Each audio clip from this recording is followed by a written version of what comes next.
My name is Jada, and at 34 years old, I have learned that silence is the loudest form of power. But my family, the illustrious Otis clan of Atlanta, never understood silence. They only understood noise, flash, and optics. This story begins 48 hours before the truck stopped inside the VIP waiting room of Henderson and Associates. The air smelled of mahogany old leather, and my family's desperate need for validation. I sat in the far corner tapping away on my phone, debugging a line of code for a cloud architecture project. I was wearing my usual uniform, a heather gray hoodie that cost $400, but looked like something from a thrift store to the untrained eye paired with jeans and sneakers. To my left, occupying the center of the room like royalty, sat my parents Desmond and Patricia, and the golden couple, my younger sister Bianca, and her husband Preston. They were a kaleidoscope of logos: Gucci belts, Prada loafers, and enough jewelry to sink a small boat. They were nervous, but they masked it with arrogance.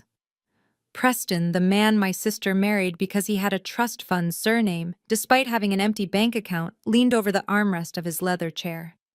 He looked at me, then looked at the door, then back at me with that smirk I had wanted to wipe off his face for 5 years. "Hey, Jada," he said, his voice loud enough to make the receptionist look up.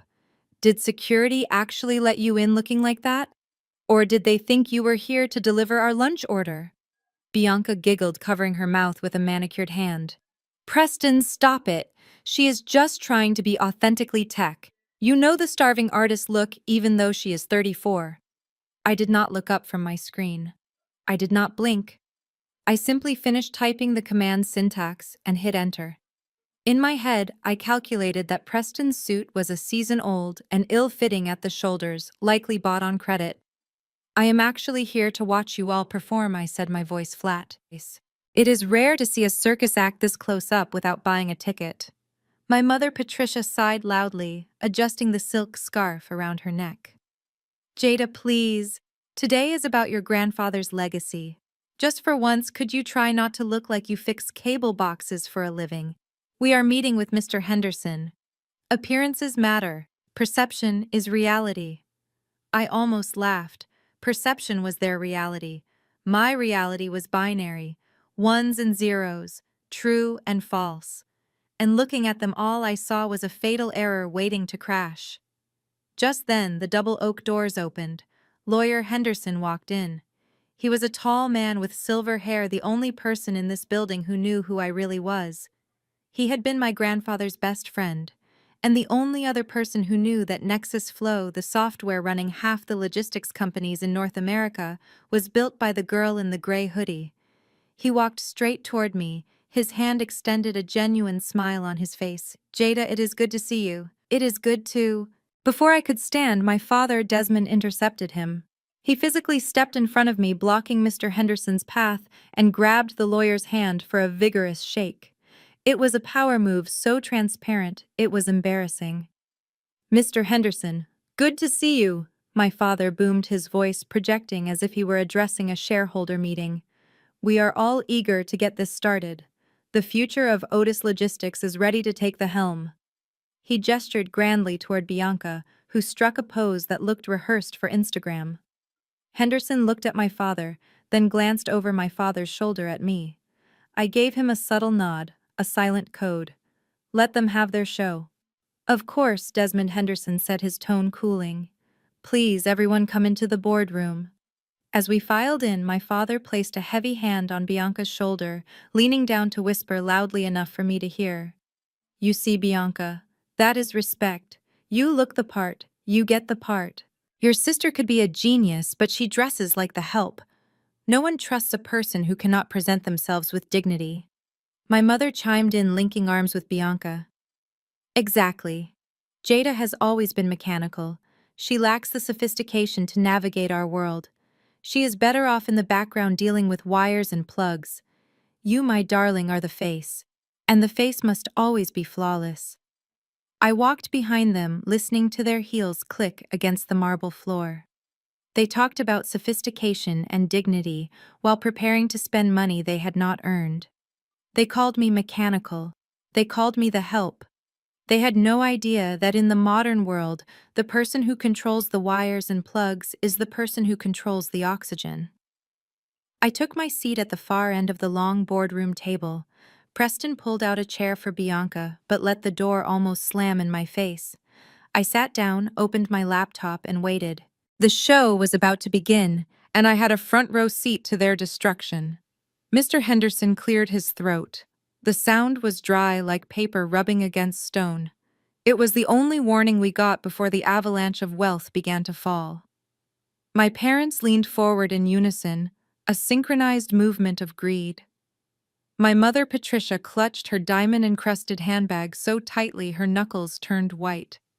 My father, Desmond, had a bead of sweat rolling down his temple despite the chill of the air conditioning.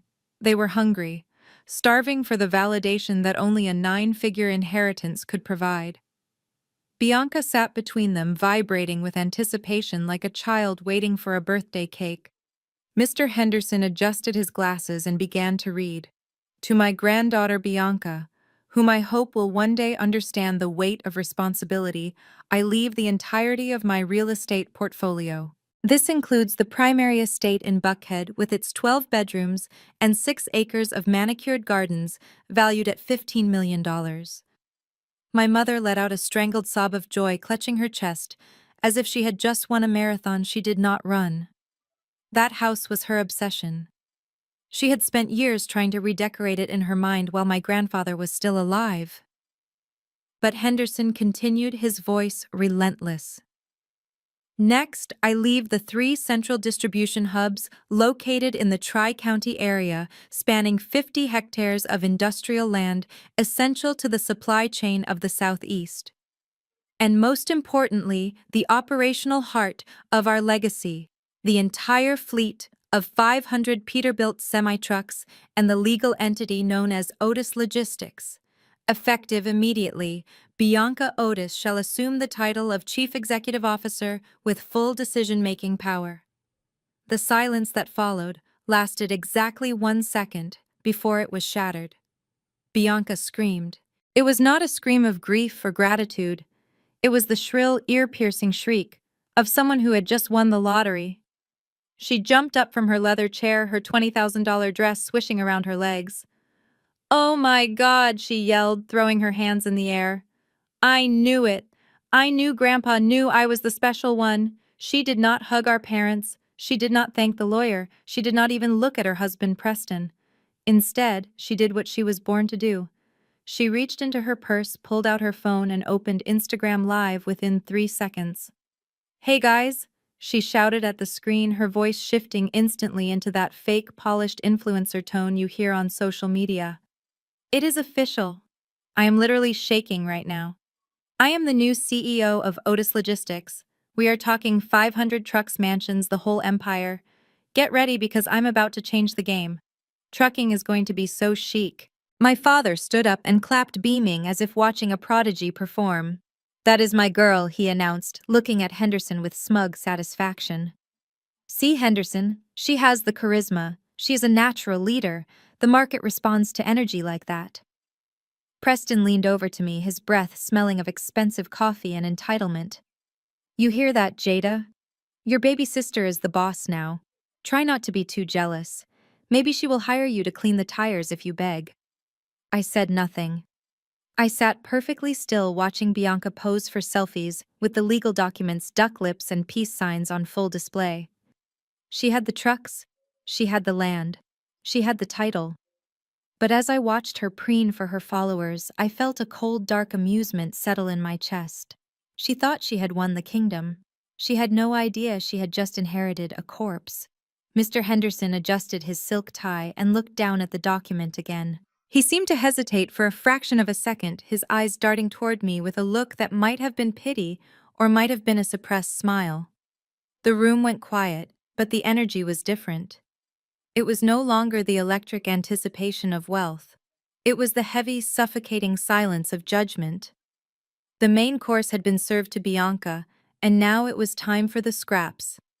My father leaned back in his chair, crossing his arms as if bracing himself for disappointment. Henderson cleared his throat and read in a lower, more monotone voice. Regarding my granddaughter Jada, who has always marched to the beat of her own drum, I leave the contents of the sub-basement utility room, specifically the singular server rack unit and the outdated computer hardware contained therein. Additionally, I grant her full ownership and intellectual property rights to any and all personal hobby projects she has developed on said machinery. The silence stretched for a moment as they processed the words. Then Preston let out a snort that turned into a full-blown guffaw. He slapped his hand on the mahogany table, shaking his head in disbelief. "You have got to be kidding me," he choked out between laughs. "The old man left you a heater. That is what that thing is, basically a giant loud space heater. I bet if you haul it to a scrapyard, you might get $50 for the copper wire. Do not spend it all in one place, Jada." The laughter was contagious. My mother covered a smile with her hand while my father just shook his head, looking at the floor as if I were a stain on the carpet he could not scrub out. Bianca did not laugh loud like Preston. She offered a tight, condescending smile, the kind you give to a charity case. "Well, actually, that works out perfectly," she said, smoothing the fabric of her dress. "I was planning to renovate the basement anyway. That ugly humming box takes up so much space and uses way too much electricity. I'm going to turn that room into a temperature-controlled wine cellar. So really, Jada, you are doing me a favor by hauling your trash out of my new house." Henderson looked at me, waiting for a reaction, waiting for me to fight for a share of the millions, or at least show some anger. But I did not feel anger. I felt the cold steel of victory sliding into my hand. They heard trash. I heard leverage. They heard hobby projects. I heard the proprietary source code for the most advanced logistics algorithm in the country. I looked Henderson in the eye and spoke clearly so there would be no confusion on the recording. "I accept the inheritance exactly as written. I will remove my equipment within 24 hours. My father let out a long sigh of relief. "Good. At least you are not making a scene. Now let us go celebrate the real future of this family." The heavy Mont Blanc pen scratched across the legal documents with a sound that felt like a knife cutting through fabric. Bianca signed her name with a flourish, adding a little heart over the letter I, as if she were signing a yearbook instead of a multi-million-dollar corporate transfer. She dropped the pen on the mahogany table and leaned back, crossing her arms. She was officially the CEO of Otis Logistics. She looked around the boardroom, savoring the moment before her gaze landed on me like a predator spotting a wounded animal. "Jada," she said, her voice dripping with faux sweetness. "As my first executive order, I have made a decision regarding company assets. I am going to need you to vacate the downtown apartment by tomorrow morning." I blinked. The downtown apartment was not just my home. It was the nerve center for the company's entire network. It was hardwired into the city's main fiber optic grid to ensure zero latency for the tracking systems. "Bianca," I said slowly, trying to use small words, "that apartment is not just a living space. It contains the redundancy nodes for the fleet. I monitor the server traffic from there 24/7. If I leave, the real-time tracking goes dark." Bianca rolled her eyes and inspected her fingernails. "You are so dramatic, Jada. It is an apartment, not the Pentagon. And frankly, it is wasted on you. You keep the blinds closed all day. Do you know how good the natural light is in that living room? It is perfect for my new day in the life of a CEO TikTok series. I need that space for content creation. You can find a basement somewhere that suits your vampire lifestyle better." I looked at my father, expecting him to intervene. He knew, or at least he should have known, that the apartment was classified as an IT infrastructure site. But he just nodded along with his favorite daughter. "Bianca is right, Jada," he said, pouring himself a glass of scotch. "A CEO needs a residence that reflects the brand. You have been squatting there for free long enough. It is time you pay your own rent like an adult." "But who will manage the system?" I asked, my voice rising just an octave. "The software requires manual overrides during peak hours. You cannot just unplug the architect from the architecture." My mother Patricia laughed. It was a sharp, dismissive sound. "Oh, stop trying to make yourself sound important. It is just computers, Jada. It is typing. We can hire some college student to sit in a cubicle and push buttons for minimum wage. We do not need you living in a luxury penthouse to reset a password. Preston chimed in, leaning forward. Yeah, Jada. I have a nephew who is good at Fortnite. He can probably do your job in his sleep. Just leave the keys on the counter and clean the place up. I do not want to see any of your nerd wires lying around. I looked at them, really looked at them. They were not just cruel, they were dangerously stupid. They were about to sever the connection between the brain and the body of the company because they wanted better lighting for social media. I stood up. I did not fight. I did not beg. I simply nodded. Understood, I said. I will be out by noon tomorrow. I walked out of that boardroom without looking back. They thought they were evicting a tenant. They had no idea they were evicting the only pilot capable of flying their plane. The valet looked at my Honda like it was a disease. I parked it myself around the back near the dumpsters. From here, I had a perfect view of the window table at Le Jardin. It was the most expensive restaurant in Atlanta, the kind of place where a salad cost more than my weekly groceries used to. But tonight, my parents were not worried about the bill. They had $130 million to burn. I watched them through the windshield. It was like watching a silent movie. My father stood up, tapping a spoon against his crystal flute. He was making a speech. I could imagine the words: legacy, future, Bianca. He placed a hand on my sister's shoulder, and she beamed, fake tears glistening in her eyes. The waiter poured another round of Dom Perignon. They were celebrating the death of my grandfather by spending his money on fermented grapes and ego. They had not explicitly told me I could not come. They just forgot to mention the reservation time or the location. When we left the lawyer's office, my mother simply said, "We are going to grab a bite. You probably have work to do, Jada. You know how you get with your little computer projects." It was a dismissal wrapped in a casual observation. They wanted to celebrate, and my presence would only remind them of the one thing they wanted to ignore: the truth. I reached into the passenger seat and grabbed my dinner, a protein bar and a bottle of lukewarm water. I took a bite, chewing slowly as I watched Preston order for the table. He was gesturing wildly, probably ordering the Wagyu beef rare just to prove he was a man of taste. My phone buzzed against the center console. The screen lit up, casting a blue glow over my hands. It was not a text message. It was a push notification from the Nexus Flow Sentinel app. Critical alert. Unauthorized admin access detected. Location: Otis HQ server room. User: root override attempt. I stared at the screen. They were already trying to get in. Bianca or Preston, probably. Preston was back at the office or had logged into the on-site terminal trying to access the executive dashboard. They wanted to see the numbers. They wanted to see the money rolling in. But they did not have the encryption keys. They were banging on a steel door with a plastic spoon. For a split second, instinct took over. My thumb hovered over the deny access button. I could lock them out completely right now. I could send a security protocol that would brick the terminal and save the system from their clumsy interference. I could save them from their own stupidity. I looked back at the restaurant window. Bianca was laughing, throwing her head back, her diamond necklace catching the light. My mother was clapping. They looked so happy, so sure of their victory. If I stopped them now, they would blame me. They would say I was jealous. They would say I was sabotaging the new CEO. I lowered my hand. I did not press deny. I did not press allow. I simply swiped the notification away and put the phone face down. Let them play, I whispered to the empty car. I took another sip of water.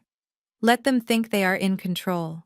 Let them push every button and pull every lever. Because when you play with a system you do not understand, you do not just break the machine, you become the error. And I was the only one who knew how to debug it. The elevator ride up to the 30th floor felt like the longest commute of my life.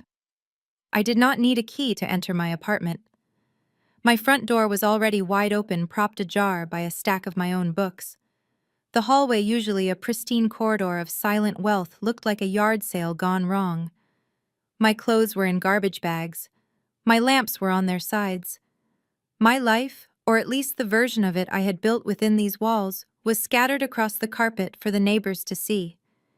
Preston was standing in the middle of the foyer, holding a latte, barking orders at two sweaty movers who looked apologetic but kept working. He was enjoying this. This was not just eviction, it was an exorcism. He wanted every trace of me gone so he could repaint the walls with his ego. He saw me and grinned a cruel expression that did not reach his eyes. About time, he sneered. I told them to start early. Bianca wants to do a walkthrough at 5 and this place smells like ozone and loneliness. I did not respond. I walked past him, stepping over my framed diplomas that had been tossed on the floor like placemats. I did not care about the furniture. I did not care about the view I was losing. I was scanning the room for one specific thing. Hey, careful with the floors! Preston yelled at a mover who was dragging a heavy metal tower. Then he looked at me and laughed. He walked over to my custom-built server tower, the one I had hand-soldered myself, the machine that had processed the logistics data for the entire eastern seaboard. He kicked it. The metal casing rattled against the hardwood. Hurry it up, he yelled. Get this electronic junk out of here. It is scratching the floor. We need this place cleared out. It is just scrap metal anyway. I stopped walking. I looked at the spot where his shoe had made contact with the machine. Then I looked at the floor near the base of the tower. There it was. Sliding out from under a tangle of Ethernet cables was a small, matte black object. To Preston, it looked like a paperweight. To the uneducated eye, it was just a portable hard drive. I knelt down and picked it up. It was cool to the touch. Etched on the side in faint gray letters were the words, Nexus Key. This drive contained the encryption handshake for the entire Otis logistics fleet. It held the route access protocols, the GPS calibration data, and the proprietary source code. Without this drive, the mainframe was just a brain without oxygen. Preston had just kicked the heart of the company, and he did not even know it. You missed a spot, Preston mocked, gesturing to a pile of reference books in the corner. Are you going to cry, Jada? Do you want a moment to say goodbye to your little nerd cave? I dusted off a speck of lint from the drive and slid it into the front pocket of my hoodie. It felt heavy, not with weight but with consequence. I zipped the pocket shut. I will let the trash collectors handle the rest, I said softly. I turned around and walked back to the elevator. Preston laughed behind me, a loud, triumphant sound. He thought he had won. He thought he was clearing out the trash. He had no idea that I had just walked out with the only thing that mattered. As the elevator doors closed, cutting off his laughter, I touched the drive in my pocket. The countdown had officially begun. I drove my rusted Honda Civic out of the apartment complex, the one I had just been evicted from. My family thought this car was a symbol of my failure. They thought I drove it because I could not afford anything better. They did not know it was camouflage. In a city obsessed with status, a dented sedan was an invisibility cloak. I merged onto the highway, heading straight for the heart of downtown Atlanta. The skyline glittered ahead of me, dominated by the sleek silver needle of the Nexus Tower. Most people knew the Nexus Tower as the hub of the city's tech boom. My family just knew it as a building they could not afford to lease office space in. I pulled into the underground parking garage, bypassing the visitor lot and heading straight for the restricted executive level. I parked my Honda next to a lineup of Maseratis and Porsches belonging to my VP of Engineering and my Chief Financial Officer. It looked ridiculous sitting there like a stray dog at a pedigree show. I got out and walked to the private elevator bank. A security guard named Marcus, a man built like a linebacker, stepped forward.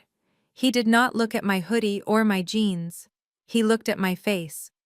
Good morning, Miss Otis, he said, opening the door for me. We have the boardroom prepped for the strategy meeting. Thank you, Marcus, I said, swiping a plain black keycard against the reader. The light turned green instantly. The elevator shot up 70 floors in seconds. When the doors opened, the hum of the server room greeted me. It was a low, steady vibration that felt like music. I walked out onto the floor of Nexus Flow, the software company I had built from scratch 5 years ago. My family thought I fixed printers. They did not know I was the anonymous founder of a platform valued at $500 million. They did not know that Nexus Flow was the central nervous system for 40% of the logistics industry in North America. My chief operations officer Leo was waiting for me. He looked frantic. He was holding a tablet with a graph plummeting downward in red ink. "Jada," he said, skipping the pleasantries. "We just got the notification. The admin account for Otis Logistics just initiated a hard disconnect. They canceled the enterprise maintenance package effective immediately." I walked past him into my corner office, throwing my bag onto the white leather sofa. I stood by the floor-to-ceiling window looking down at the city. From this height, the cars looked like toys. "They think they are saving money." Leo continued pacing behind me. "They revoked the remote access keys. Jada, without those keys, the system cannot perform the hourly handshake with the server. If they do not reconnect within 48 hours, the license validation will fail. Their entire fleet will lock up." He paused, waiting for me to panic. He knew Otis Logistics was my family's legacy. He expected me to intervene, to send a manual override to save them from their own ignorance. "Should I call them?" Leo asked. "Should I warn them that they are about to brick 500 trucks?" I turned around and looked at the digital map on the wall. A single red dot blinked among a sea of green. It was Otis Logistics slowly going dark. "No," I said, my voice steady. "Do not call them. Do not send a warning. They wanted to cut the cord. Let them see what happens when the power goes out." "But the drivers," Leo stammered. "We will hire the drivers when the company folds," I said. "But for now, we wait." It took exactly 48 hours for Bianca to begin the demolition of a 50-year legacy. She did not call it destruction. She called it rebranding. I sat in my office at Nexus Tower watching the live feed from the depot security cameras, which I still had access to. The first thing to go was the signature midnight blue paint of the Otis fleet. In its place, Bianca authorized a $2 million expenditure to wrap every single heavy-duty truck in a shimmering metallic shade she called rose gold. They looked less like industrial machines capable of hauling 40 tons of freight and more like oversized accessories for a Barbie dream house. But the paint was just cosmetic. The real damage was structural. On Tuesday morning, Bianca summoned the engineering department. These were men and women who had kept the fleet running for decades. They understood the difference between a transmission fluid leak and a software glitch. She fired them all. Every single one. She told them they did not fit the new vibe. By lunchtime, she had replaced 15 certified systems engineers with a team of 22-year-old social media managers whose only qualification was having over 10,000 followers on TikTok. The head of facilities, a man named Arthur, who had worked for my grandfather since the 80s, tried to intervene.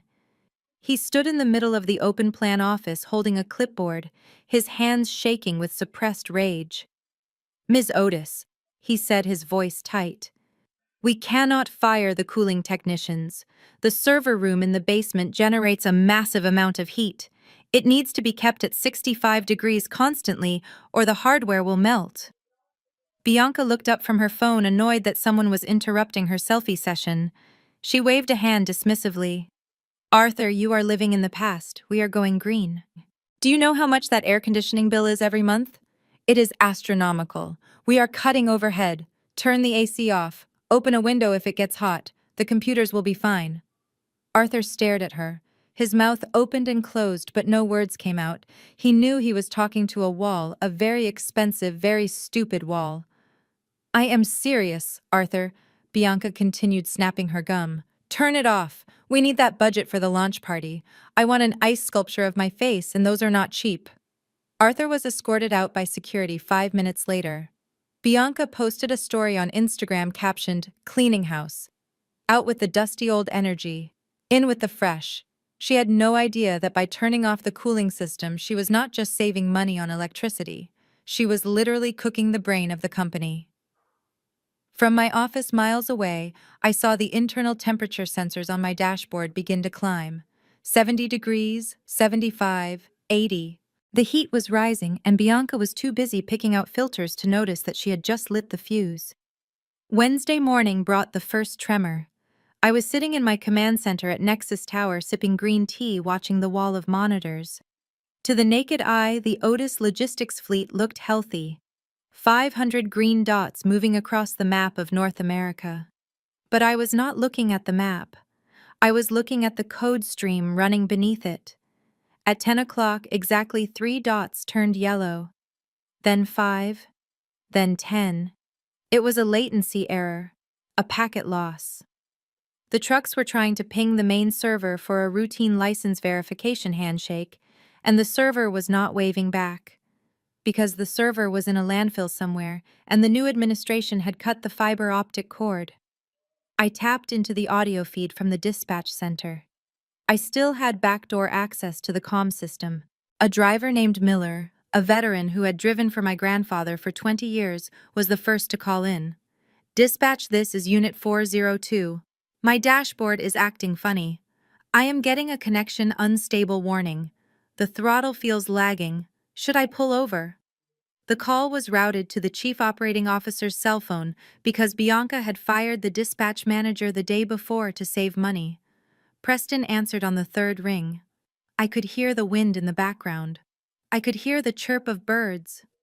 He was not in the war room. He was on the fairway at the Buckhead Country Club. What is it now? Preston snapped his voice tight with irritation. I am in the middle of a backswing. Sir, the computer is lagging. Miller sounded worried. It says check server connection. The GPS is flickering. It is just a little lag, Miller. Stop being a baby.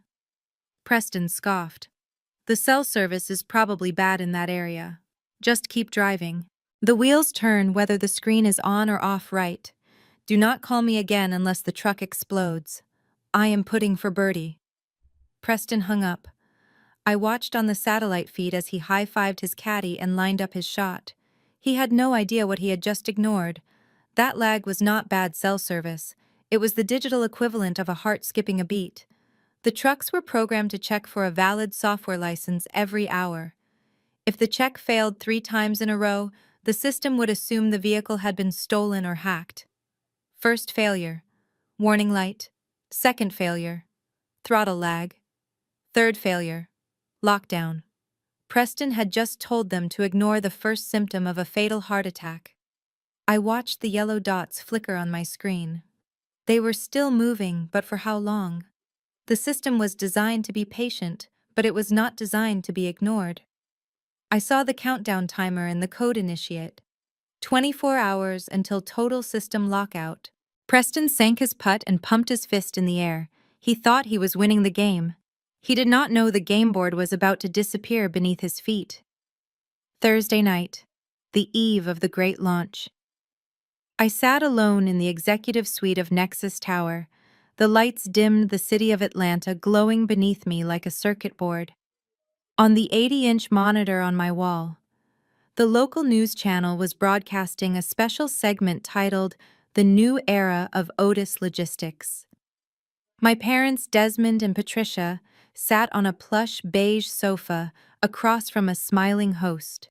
They looked immaculate. My father wore a navy suit that cost more than my first car.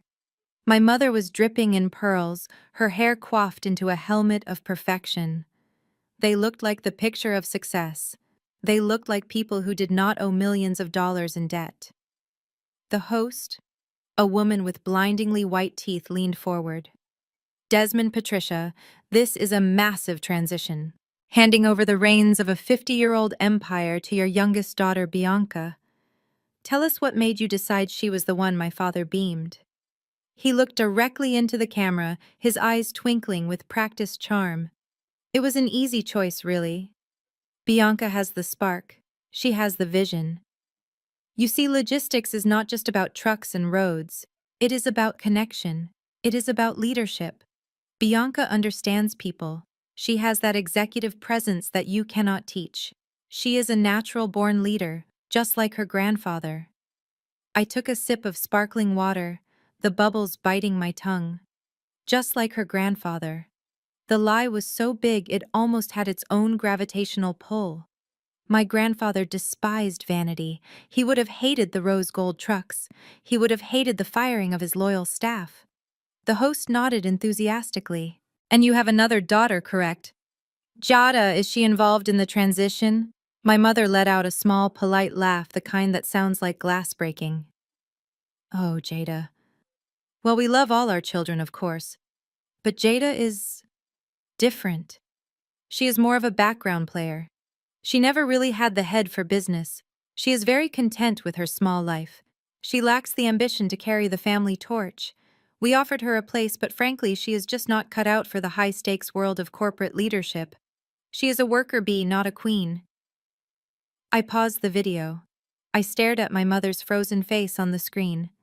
A worker bee, a background player, a failure. They were saying this to thousands of people. They were cementing my reputation as the disappointment of the family. I turned my chair toward my desk. 3 monitors hummed with life. On the center screen, a countdown timer was running silently. It was the license verification protocol. It was set to expire in 12 hours, right in the middle of Bianca's grand speech.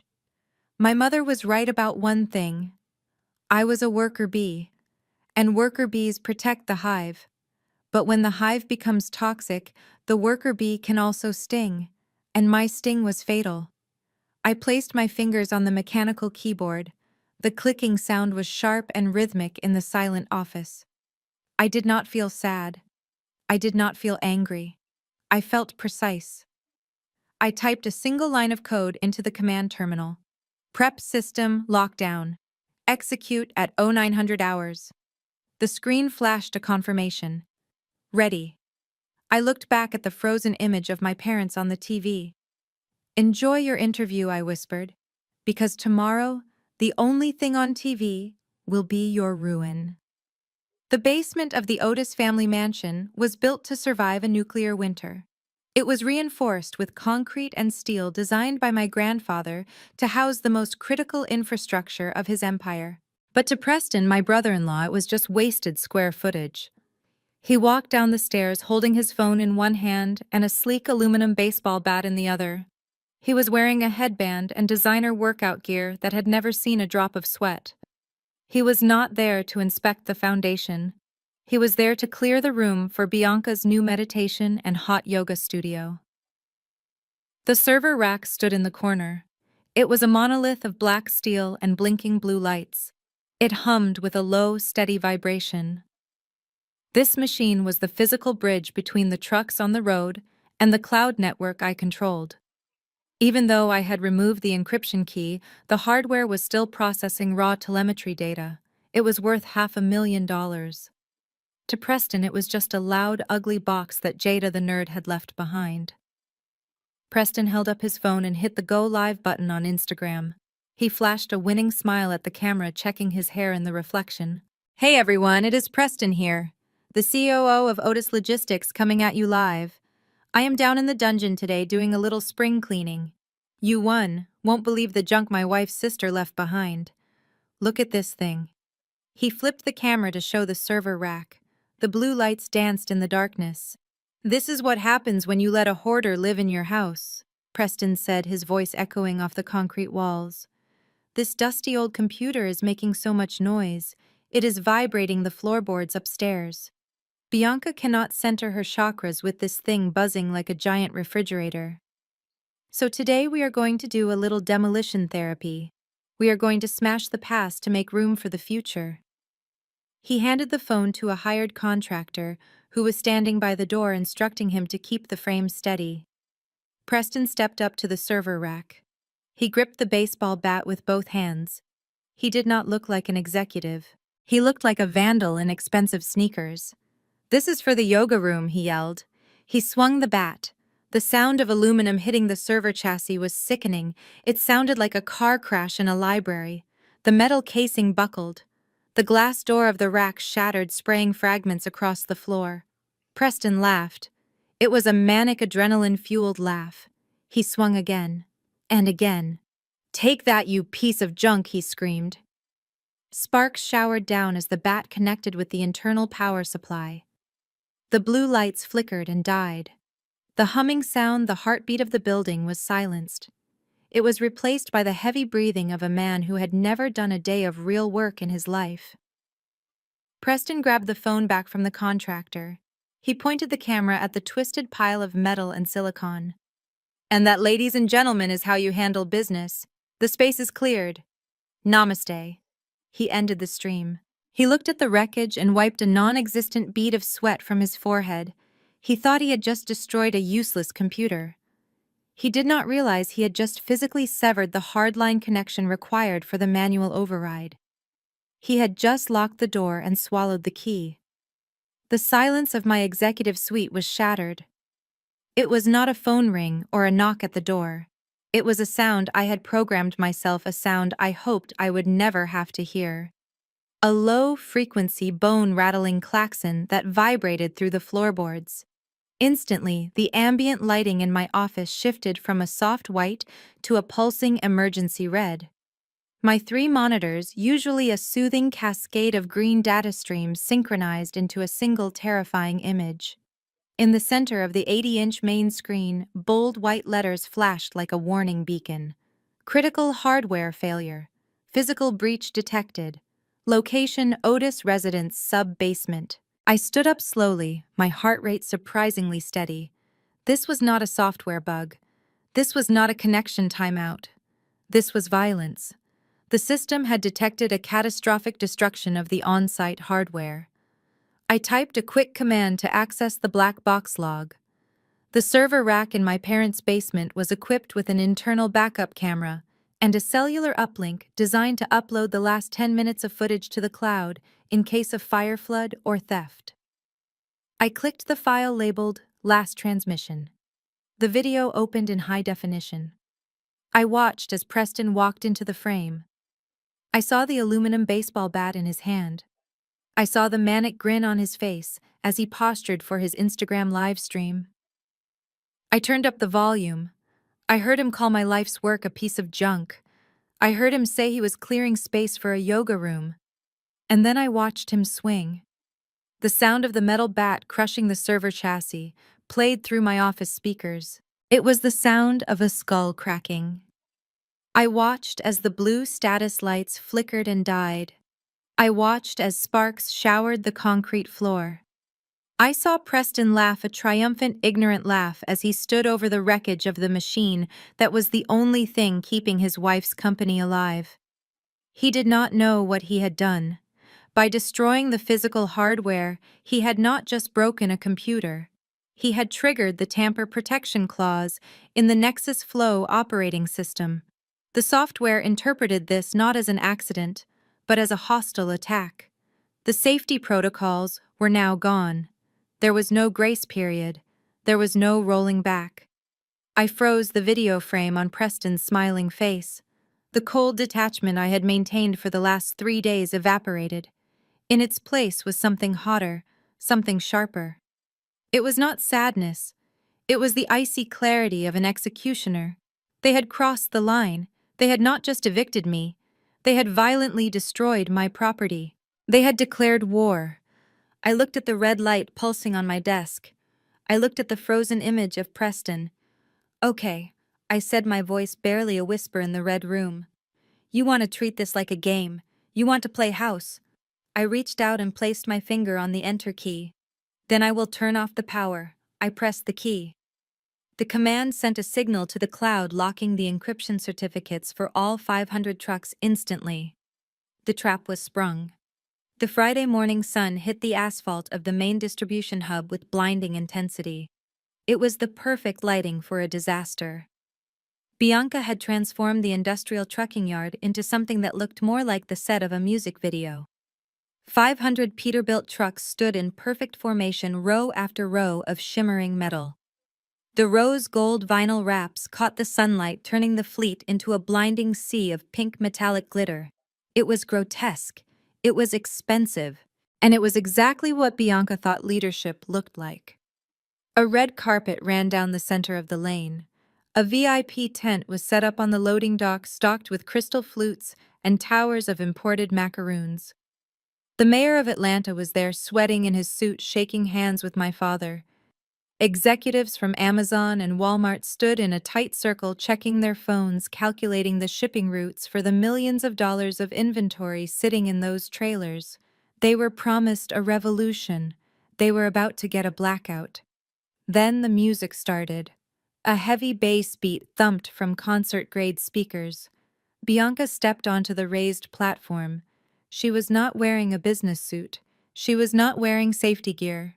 She was wearing a floor-length sequined evening gown that cost more than the annual salary of the driver standing closest to her.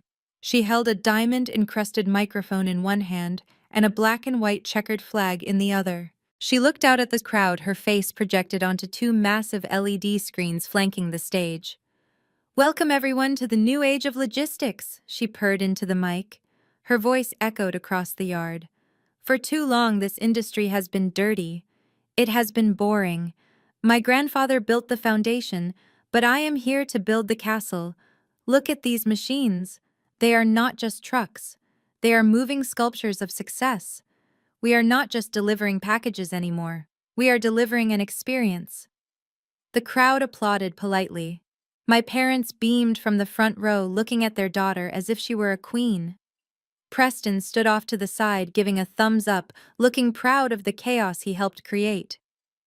Bianca raised the flag high above her head. The dramatic music swelled to a crescendo. She took a deep breath, ready for the photo opportunity that would define her career. "Drivers," she shouted, her voice cracking with excitement. "Prepare to make history. Ladies and gentlemen, start your engines." The flag snapped downward with a sharp, confident motion. Bianca froze in her dramatic pose, her smile wide and plastic, waiting for the earth-shaking roar of 500 diesel engines to validate her existence. She held that pose for 1 second, then 2, then 5. But there was no roar. There was no rumble. There was no vibration in the ground. The only sound that followed her command was the distant cawing of a crow and the feedback whine of her own microphone. 500 Peterbilt trucks representing millions of dollars of horsepower sat motionless in the sun. They were 500 rose gold statues. Bianca's smile began to tremble at the corners. She kept her arm raised as if the air itself was thick enough to hold it up. She looked at the front row of trucks. The drivers were staring back at her through the windshields. They were not revving the engines. They were looking down at their dashboards with expressions of confusion and panic. "Start your engines," Bianca repeated, her voice faltering slightly. She tapped the microphone, a thumping sound that echoed awkwardly across the silent yard. "Hello," I said, "start the engines. Let us go, people. We are live." A driver in the front row, a burly man named Miller, who had driven for the company for 20 years, rolled down his window. The sound of the electric window motor was comically loud in the dead silence. He leaned his head out, his face pale. "Ms. Otis," he shouted, "it is not doing anything. The key is turning, but the starter won't engage." Bianca lowered the flag slowly. "What do you mean it won't engage? Just push the button. It is a brand new truck." "I am pushing the button," Miller yelled back, frustration rising in his voice. "Look at the dash. It is all red." Suddenly other windows rolled down. The silence broke, replaced by a chorus of confused shouting from the drivers. "Hey lady, mine is dead too. My screen is locked out. It says license expired." "What does that mean? I cannot even release the parking brake. The computer is fried." The murmurs began to ripple through the VIP tent. The mayor of Atlanta checked his watch and whispered something to his aide. The executives from Amazon exchanged worried glances. This was not the revolution they were promised. This was a malfunction. Bianca's face turned a shade of red that clashed horribly with her dress. She laughed, a high-pitched, nervous sound that made everyone uncomfortable. "Okay, very funny guys," she stammered into the mic. "A little prank on the new boss. I get it. Haha. Good one. Now seriously, cut it out. We have schedules to keep. Start the trucks." She pointed at Miller again. "Drive. That is an order."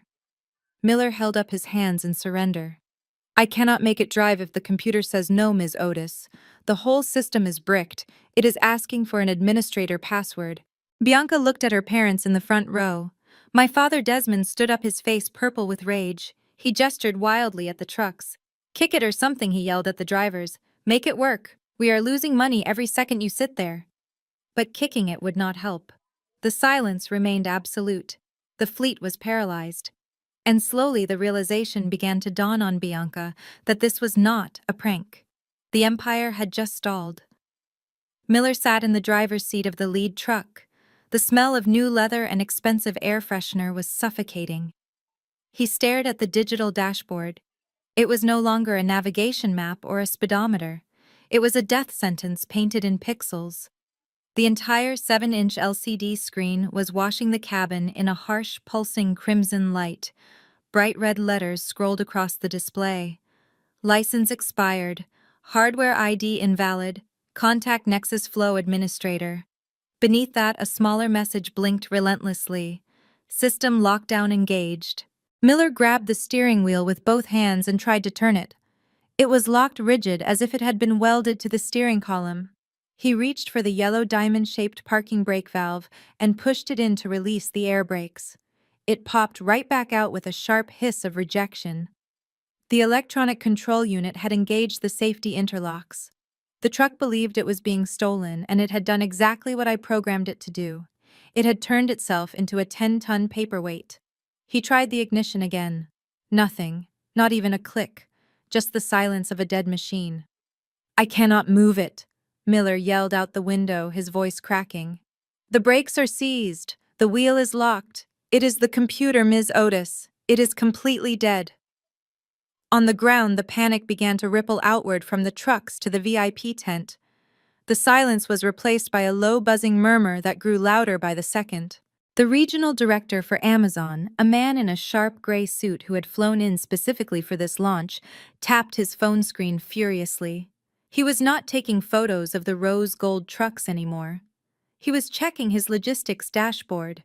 He was calculating the cost of delay, $50,000 a minute.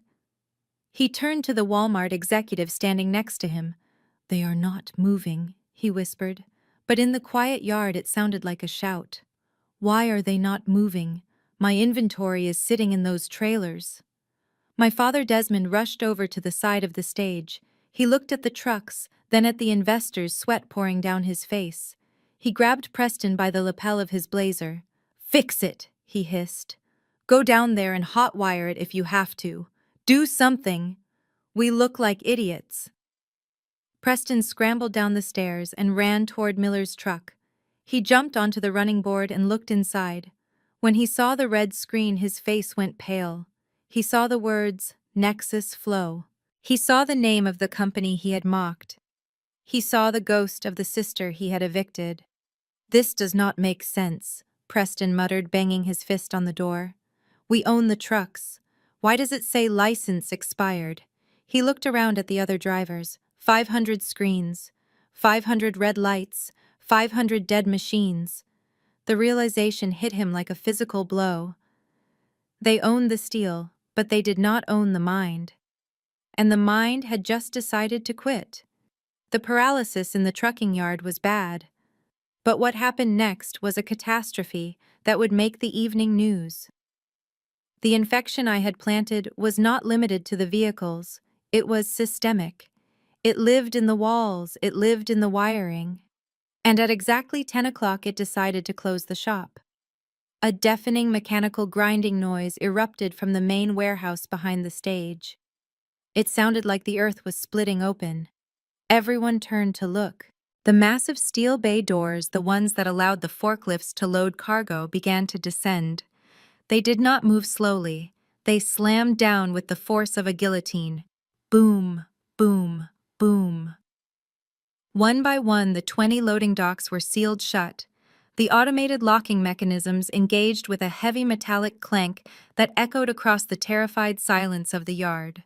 The warehouse had just turned itself into a fortress. No one could get in. And more importantly, nothing could get out.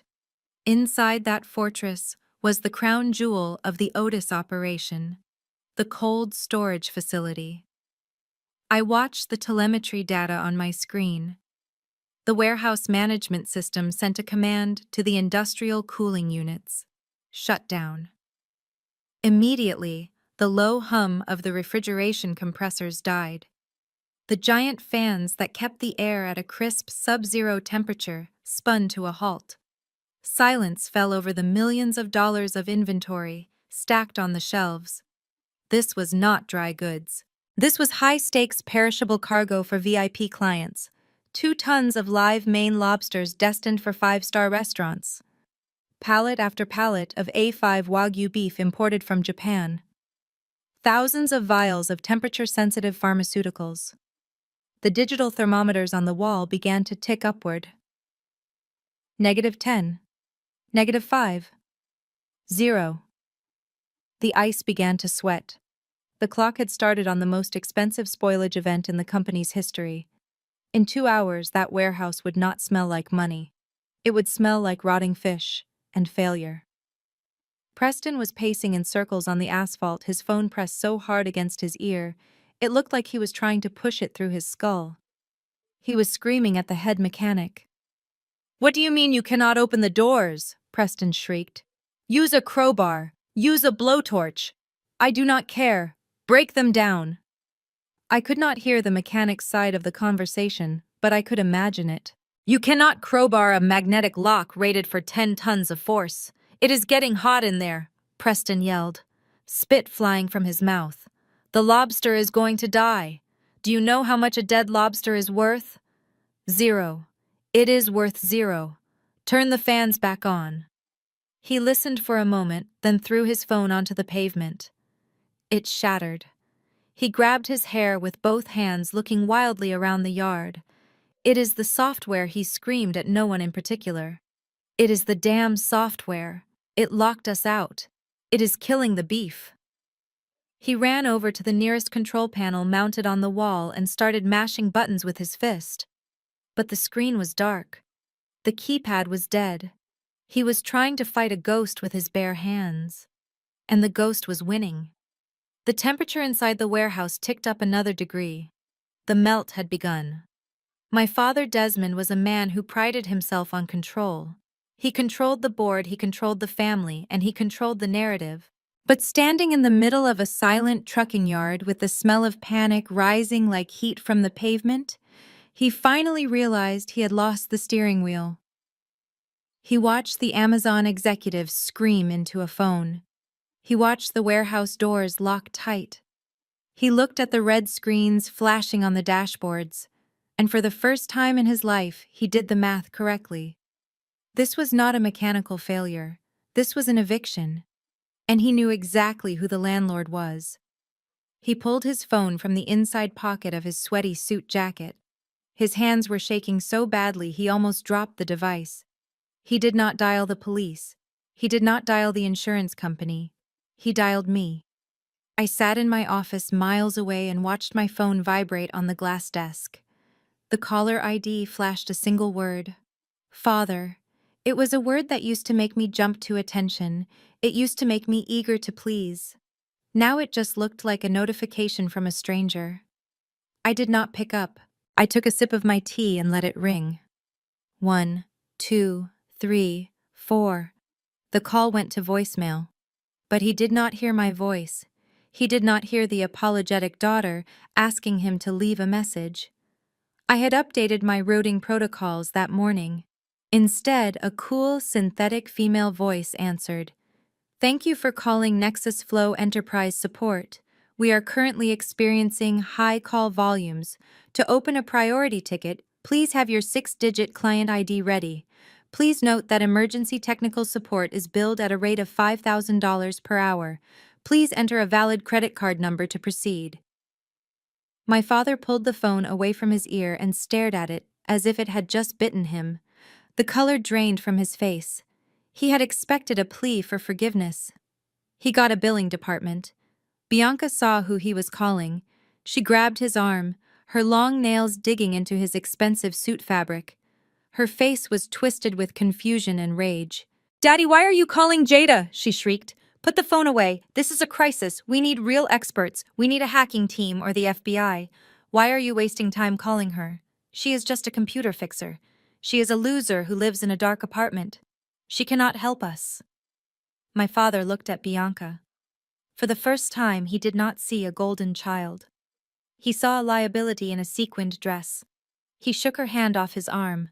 "Shut up, Bianca," he snapped. "Just shut up.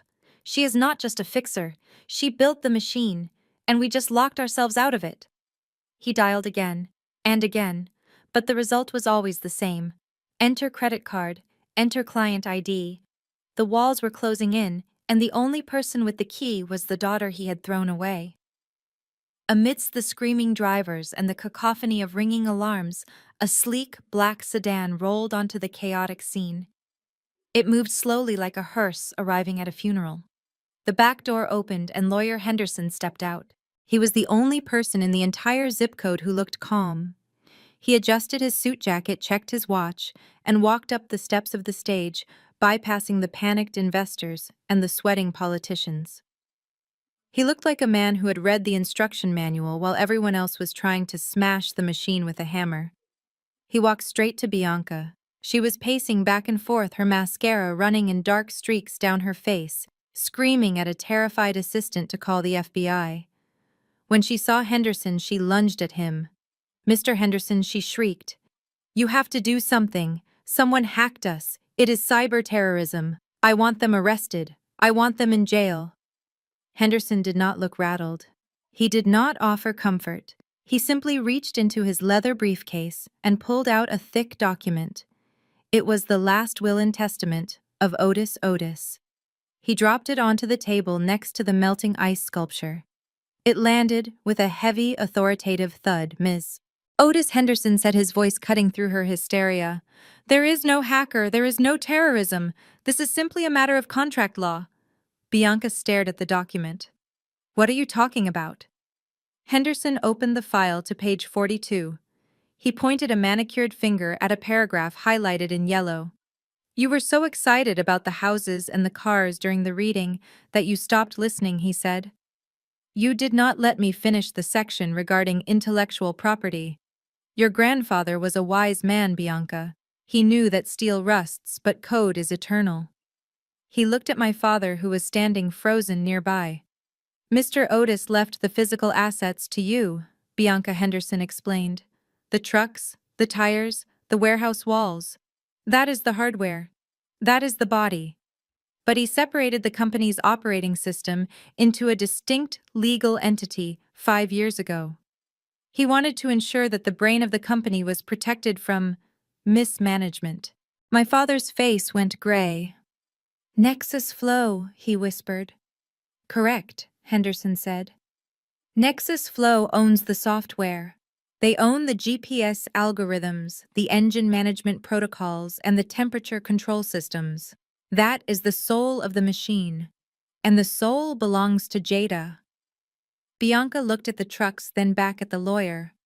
But I own the trucks. They are mine." "Yes, you own 500 beautiful rose gold lamps," Henderson said, his tone dry. "But your sister owns the electricity. And since you decided to evict her and destroy her server, she has decided to flip the switch." He closed the folder. "Without Jada's code, those trucks are just expensive sculptures. They are 500 piles of scrap metal. And right now, the only person who can turn them back into vehicles is the woman you called a failure on national television. I suggest you find her. And I suggest you bring a very large checkbook, because in the software business, the user agreement is non-negotiable." Bianca snatched her phone back from the table. Her acrylic nails clicked frantically against the glass screen. For the first time in her life, she was not opening Instagram or TikTok. She was opening Google. She typed the name Henderson had thrown at her like a grenade. Nexus Flow. She typed it with aggressive, angry keystrokes, expecting to find a broken website or a cheap landing page for a freelance computer repair service. She expected to find proof that this was a joke. She hit enter. The page loaded instantly on the 5G network. She did not find a small business. She found a monolith. The top result was not a website. It was a stock market ticker. NXF. The graph was a steep, jagged line climbing upward in green ink. Valuation estimate, $500 million. Below that, the search results filled the screen with headlines from Wall Street Journal, TechCrunch, and Bloomberg. Nexus Flow revolutionizes supply chain. The invisible giant of logistics. Bianca felt the blood drain from her face. She clicked on the Images tab. She needed to see it. She needed to see who was running this empire. The first image was a cover from Forbes magazine dated 6 months ago. Bianca had never seen it because she only read fashion blogs. But there it was. A high-definition studio portrait of a woman standing in front of a wall of server banks. The woman was wearing a tailored white suit. Her arms crossed, her expression sharp and commanding. It was a look of absolute power. It was Jada. Bianca dropped the phone. It clattered onto the plastic table, but the screen stayed lit, staring up at them. My father leaned over, squinting at the display. He saw the headline under the photo. The Silent Architect. Meet Jada Otis, the reclusive genius controlling 40% of North American freight. My mother put a hand to her mouth, letting out a small, strangled gasp. "That is not Jada," she whispered. "That cannot be Jada. Jada wears hoodies. Jada fixes the Wi-Fi. Jada lives in that dark apartment." Preston picked up the phone. He scrolled down to the corporate bio. He read it aloud, his voice trembling. Founder and CEO, Jada Otis. Founded in 2019. Nexus Flow provides the proprietary operating system for 80% of modern autonomous fleets. He looked up at the silent rose gold trucks. He looked at the smashed server in the video he had posted. He looked at his wife. "We did not just fire the IT girl," Preston said, his voice sounding hollow. "We declared war on a tech titan. We are renting the trucks from the bank, but we were renting the brain from her. And we did not even know it." Bianca stared at the photo of her sister. In the picture, Jada looked nothing like the girl they had mocked in the lawyer's office. She looked dangerous. She looked like a predator who had been patiently waiting for the prey to walk into the trap. "But I am the CEO." Bianca stammered, tears streaming down her face again. "Grandpa said I am the CEO." Henderson picked up his briefcase. He looked at the family with a mix of pity and professional detachment. "You are the CEO of a parking lot," Ms. Otis Henderson said. "Jada is the CEO of the world that allows you to move, and right now she has decided that you are not going anywhere." The realization hit them all at once. The weight of it was heavier than the trucks. They had been arrogant. They had been cruel. And in their ignorance, they had handed the gun to the only person who had a reason to pull the trigger. They stood in the silence of their dead empire, staring at a small phone screen that proved they were not the kings and queens they thought they were. They were just tenants. And the landlord had just changed the locks. The elevator ride to the 72nd floor was the longest silence my family had ever endured. They stood in the stainless steel box, huddled together like refugees. My father's suit was stained with sweat. My mother's perfect hair was fraying at the edges. Bianca was still wearing her sequined evening gown, but under the harsh fluorescent lights of the Nexus Tower, she did not look like a queen. She looked like a prom queen who had been left out in the rain. When the doors slid open, they did not step into a dusty basement or a cluttered IT closet. They stepped into the future. The lobby of Nexus Flow was a cathedral of glass and white marble. The air was cool and smelled of ozone and expensive espresso. Beyond the security turnstiles, the main operations floor stretched out like a city. 300 employees sat at ergonomic workstations, their faces illuminated by the glow of curved monitors. There was no shouting. There was no chaos. There was only the low, steady hum of billion-dollar productivity. My father stopped walking. He looked around, his mouth slightly open. He saw engineers analyzing traffic patterns in Tokyo. He saw data scientists optimizing shipping routes for Hamburg. He saw the logo of his own company, Otis Logistics, displayed on a massive wall screen as a tiny, insignificant red dot labeled offline. "This is all yours," he whispered. He sounded terrified. A young assistant with a headset walked up to them. She did not curtsy. She did not offer them coffee. She held a clipboard. Ms. Otis is expecting you in conference room Alpha, she said. Follow me, please do not touch anything. She led them through the maze of desks. My family walked with their heads down. Every employee they passed looked at them, then looked back at their screens. They were not impressed by the sequins or the Gucci belts.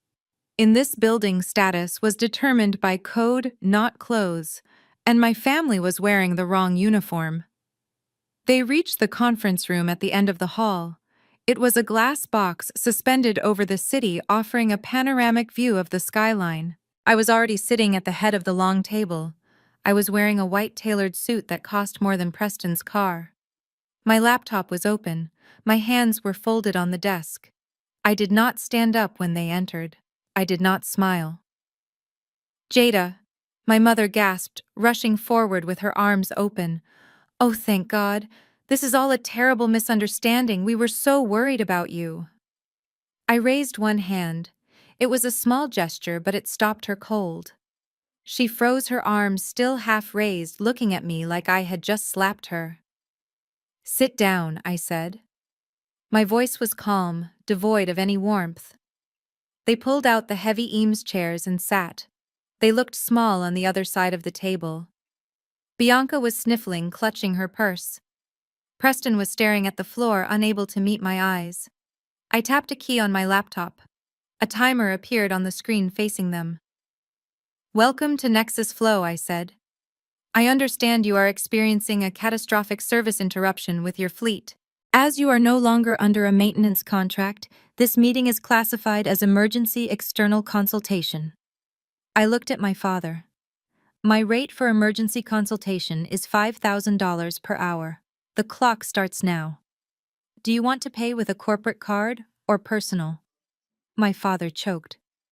5,000. Jada. We are family. I looked at him. The man who had let his wife call me a failure on TV. Family gets a discount, I said. Strangers pay full price. And based on the eviction notice you served me yesterday, I think we are strangers. Credit or debit? Desmond. I swiped 3 fingers across my trackpad and the lights in the conference room dimmed automatically. A massive projection screen descended from the ceiling, blocking the view of the skyline. My family jumped slightly at the sudden movement. They were on edge, they were terrified, and I was about to give them the bill. Let us review the situation, I said calmly. My voice was amplified slightly by the room's hidden speakers, making me sound everywhere at once. I tapped a key. The screen flickered to life. It was the video of Preston in the basement. The audio was crisp and clear. We all watched as he swung the baseball bat. We heard the crunch of metal. We heard him laugh and call my life's work a piece of junk. We heard him say namaste as he stood over the wreckage. Preston sank low in his chair. He looked like he wanted to dissolve into the carpet. My father closed his eyes, unable to watch the display of sheer stupidity. I paused the video on the frame where sparks were flying from the server chassis. Item number 1, I said, pointing at the screen. Malicious destruction of proprietary hardware. You assumed that server was your property because it was in your house. You were incorrect. That server was on loan from Nexus Flow. It is a Class A industrial edge computing node. By destroying it, you did not just break a computer. You violated the physical security clause of our service agreement. I hit the next slide. A number appeared in bold red font. $5 million. What Preston shouted, standing up. That is insane. That box is worth maybe $10,000. You are trying to rob us. Sit down, Preston, I said without raising my voice. The hardware cost is negligible. The $5 million is the penalty for the data breach. When you smashed that drive, you corrupted the encryption keys for the entire Eastern Seaboard network. My team has been working overtime for 12 hours to contain the fallout. That is the cost of your little yoga renovation. Preston opened his mouth to argue, but my father grabbed his arm and pulled him back down. Desmond knew enough about contracts to know they were trapped. I continued. Item number 2. The screen changed. It showed a copy of the email Bianca had sent 2 days ago. The one where she canceled the maintenance contract. Unauthorized termination of enterprise license, I read aloud. When you fired the engineering team and stopped the payments, you triggered a default on the software license. The operating system that runs your trucks is a subscription service, Bianca. You cannot watch Netflix if you stop paying the bill. I clicked again. Another number appeared. $2 million. This is the standard reactivation fee for a lapsed enterprise account, I explained. It includes the cost of reissuing the digital certificates for 500 vehicles and unlocking the warehouse doors. I looked at them. They were pale. They were sweating. They were doing the math in their heads. Total damages, I said, bringing up the final slide. $7 million. The room went dead silent. The only sound was the hum of the projector fan. $7 million. It was a fortune. Even for a company like Otis Logistics, that was a massive hit to the liquid capital, especially after Bianca had spent millions on rose gold paint and parties. My mother, Patricia, looked at me with tears in her eyes. She reached across the table, her hands trembling. "Jada, please," she begged. "We do not have $7 million in cash sitting around. The accounts are tied up in the transition. We have to pay vendors. We have payroll next week. If we pay this, we will be bankrupt." I leaned back in my chair. I looked at the woman who had told the world I was a failure.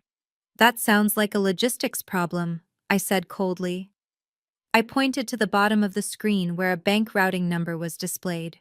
"Here are the wire transfer details. The trucks are currently locked. The warehouse is currently warming up. I checked the sensors, and the internal temperature of the cold storage is now 32 degrees. Your Wagyu beef is about to become very expensive ground meat." I checked my watch. "You have exactly 1 hour to make the transfer. After that, the price goes up by 10% for every hour of delay." Bianca sobbed into her hands. Preston stared at the wall in shock. My father looked at me, and for the first time he did not see his daughter. He saw a shark.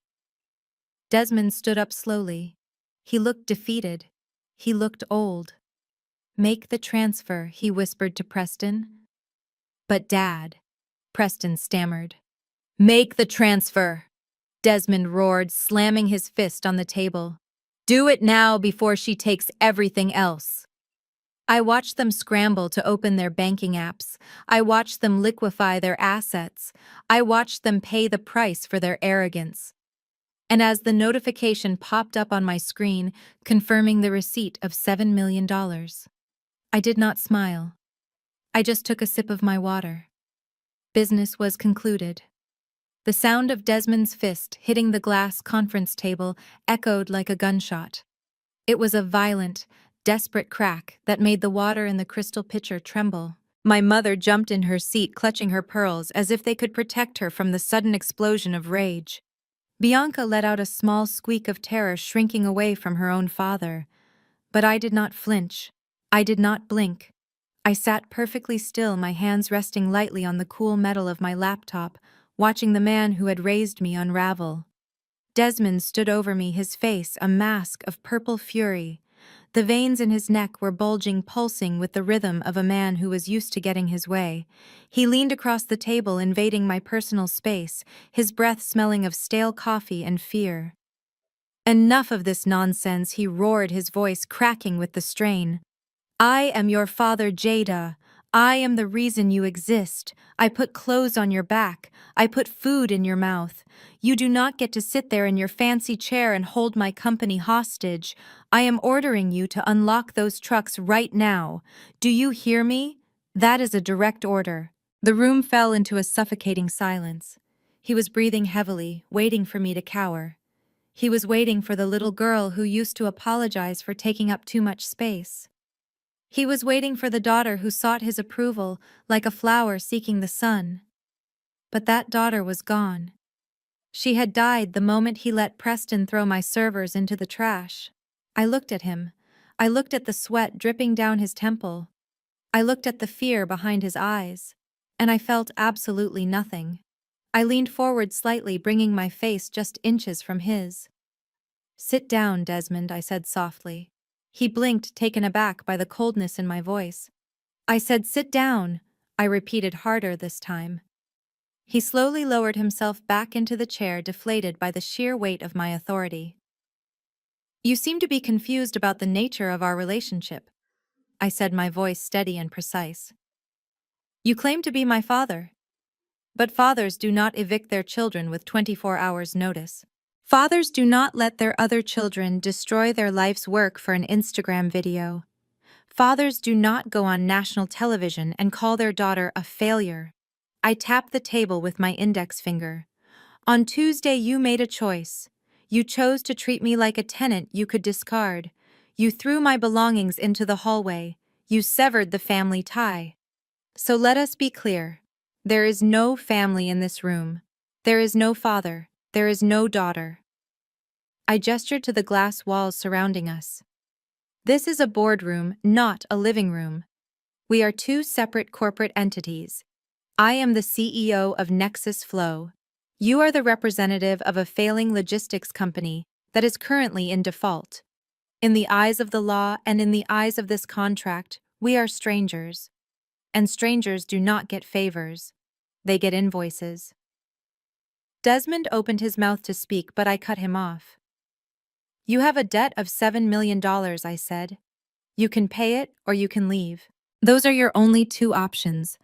Appeals to emotion are not legal tender here. Desmond looked at my mother. She was weeping silently, looking at me with a mix of horror and regret. But she said nothing. She knew they had gone too far. I am not paying you $7 million, Desmond hissed.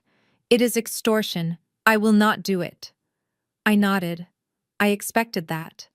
Very well, I said. I reached out and pressed a small button on the console of my desk phone. A soft chime rang out. Security, please report to conference room Alpha, Y said into the speaker. I have 4 unauthorized visitors refusing to vacate the premises. Please escort them out of the building. And Marcus, feel free to be hands-on if they resist. I released the button and looked back at my father. Marcus is the head of my security detail, I explained casually. He is a former linebacker. He does not care if you are my father. He only cares that you are trespassing. I checked my watch. You have about 90 seconds before he walks through those doors. Once you are outside, the price goes up to 10 million, and I will let the news crews downstairs know exactly why the great Otis fleet is still frozen. Desmond stared at me. He looked at the door. He looked at the terror on Bianca's face. He realized finally that he had no power here. The king was naked, and the executioner was checking her watch. Wait! He choked out, his hand shaking as he reached for his phone. Do not call them. I am opening the app. I am sending the money. Just wait. The limousine ride away from Nexus Tower was quiet for exactly 3 minutes. Then Bianca pulled out her phone. She did not learn her lesson. She did not reflect on her mistakes. She did what she always did when cornered. She weaponized her tears. She found a ring light in her purse, clipped it to the top of her phone, and hit record on TikTok. She did not wipe away the mascara streaks. She knew they made her look sympathetic. She looked into the camera with wide, trembling eyes. Hey guys, she whispered, her voice cracking perfectly. I know I was supposed to launch the new fleet today, but I have some really sad news. We were hacked. My own sister Jada, she attacked our system. She is holding our company ransom. It is just so hard when your own family turns on you because they are jealous of your success. I am trying to be strong for my employees, but she is destroying everything my grandfather built. Please pray for us. She posted the video. Within 10 minutes, it had 1 million views. The internet, always hungry for a villain, turned its eyes toward Nexus Flow. Comments flooded in. They called Jada a monster. They called her a corporate bully. The hashtag Justice for Bianca started trending on Twitter. People who knew nothing about logistics or code were suddenly experts on family dynamics, painting Bianca as the innocent princess and Jada as the evil witch in the glass tower. I sat in my office and watched the digital avalanche coming toward me. Leo, my COO, was pacing nervously. Jada, the sentiment analysis is tanking, he said, showing me a graph of red downward lines. People are canceling their contracts. The stock price took a 2% hit in the last hour. We need to issue a statement. We need to deny the allegations. I spun my chair around to face the window. I watched the traffic moving through the city traffic that was managed by my software. No denial, I said. We do not argue with children, Leo. We just turn on the lights. I opened a secure file on my desktop. It was a folder labeled Truth. Inside were two files. One was the video of Preston smashing the server with a baseball bat. The other was a PDF document containing the forensic accounting records of Otis Logistics for the last 6 months. I selected both files. I opened the company's official press release channel. I did not write a long emotional defense. I simply typed a single sentence. Regarding the allegations of hacking Nexus Flow, presents the following evidence of internal sabotage and misappropriation of funds by the current Otis Logistics Administration. I hit publish. The notification hit every news desk in America simultaneously.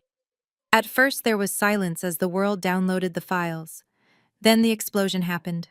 The video of Preston went viral instantly. Millions of people watched him laugh as he destroyed the server. They heard him call the technology junk. They heard him say he was making room for a yoga studio. The narrative of the poor, victimized family crumbled in seconds. They were not victims. They were vandals. But the PDF was the nail in the coffin. It showed the financial records. It showed exactly why the maintenance fees for the software had not been paid. I had highlighted the transactions in bright yellow. On January 15th, a transfer of $25,000 was made from the vehicle maintenance account. The recipient was not a mechanic. It was the Hermès boutique in Paris. The description read, "Emergency safety gear."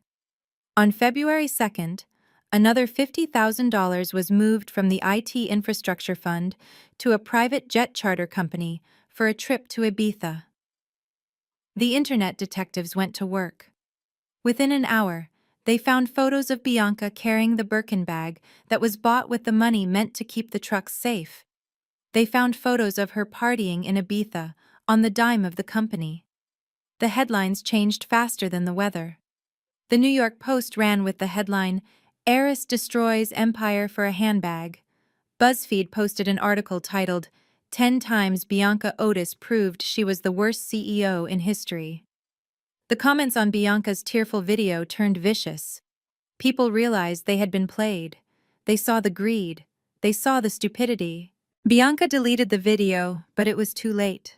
The world knew the truth. She was not a victim of a hack. She was a victim of her own shopping habit, and I was just the receipts. The ringtones in the Otis family mansion used to sound like a melody of popularity. They were the sounds of party invitations, social media notifications, and eager friends wanting a piece of the spotlight. But by Wednesday afternoon, the sound had changed. It was no longer a melody. It was a siren. The phones rang relentlessly, overlapping in a chaotic dissonance that echoed through the high ceilings of the Buckhead estate. And for the first time in history, nobody wanted to answer them. My father sat at the expansive marble kitchen island. He was not eating. He was staring at a stack of thick, heavy envelopes that had been delivered by a grim-faced courier just an hour ago. They were not fan mail. They were lawsuits. The logo on the top letterhead was the smiling arrow of Amazon. But the text below it was not smiling. It was a formal declaration of breach of contract. Bianca walked into the kitchen. She looked like a ghost. Her makeup was gone, and she was wearing sweatpants, dragging her feet across the floor. She picked up the letter from Amazon and read the bold text. Plaintiff seeks immediate restitution for the total loss of perishable inventory. She read, her voice trembling. Due to the negligence of Otis Logistics and the failure of climate control systems, the plaintiff claims damages in the amount of $12 million. She dropped the paper. It fluttered to the floor like a dead leaf. She reached for the next one. It was from Walmart. Failure to meet supply chain obligations, she whispered. Damages estimated at $8 million. She looked up at our father. Daddy, that is $20 million. We do not have $20 million. You said we had insurance. Desmond looked up. His eyes were bloodshot. He looked 10 years older than he had the day before. "Insurance covers accidents, Bianca," he said, his voice raspy and defeated. "Insurance covers acts of God. It does not cover acts of stupidity. It does not cover gross negligence. It does not cover a CEO who turns off the air conditioning to save money for an ice sculpture." The insurance company sent a letter too. "They are voiding our policy. They are not paying a cent." Bianca slumped into a chair. She felt the room spinning. $20 million.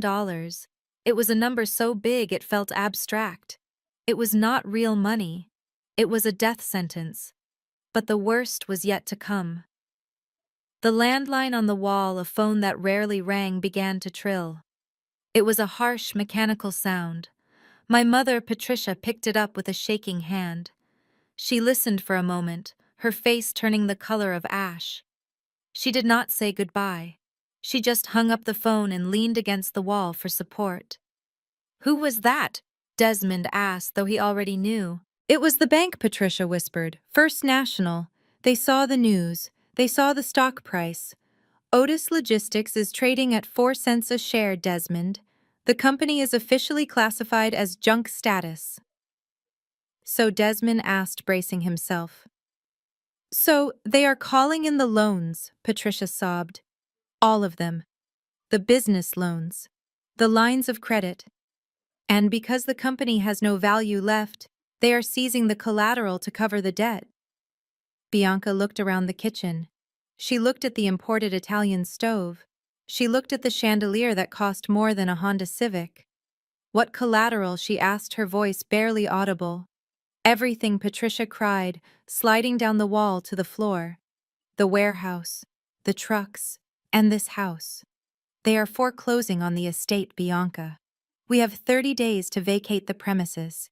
They are taking the cars. They are taking the furniture. They are taking it all." Bianca stood up. She ran to the window and looked out at the driveway. Her white Range Rover was sitting there gleaming in the sun. It was her pride and joy. It was the symbol of who she was, and now it was just an asset on a bank spreadsheet. "No," she screamed, grabbing her hair. "They cannot take my car. I need that car. People know me by that car." Desmond laughed. It was a dry, bitter sound. "You do not have a car, Bianca," he said. "You do not have a house. You do not have a company. We are not just broke. We are ruined. We are going to be lucky if we can afford a rental apartment in the suburbs." Bianca looked at her parents. She looked at the luxury that surrounded her, realizing for the first time that it was all just borrowed scenery. She had played the part of the queen, but the stage was being dismantled, plank by plank. She had spent her inheritance on rose gold paint, and now she did not even have enough money to buy the solvent to scrape it off. The empire had not just fallen, it had been repossessed. Rats are always the first to leave a sinking ship. They do not wait for the water to reach their necks. They smell the damp air and they run. Preston was not a captain. He was a passenger who had only stayed for the open bar. And now that the bar was closed and the orchestra had stopped playing, he was packing his bags. The master bedroom was quiet.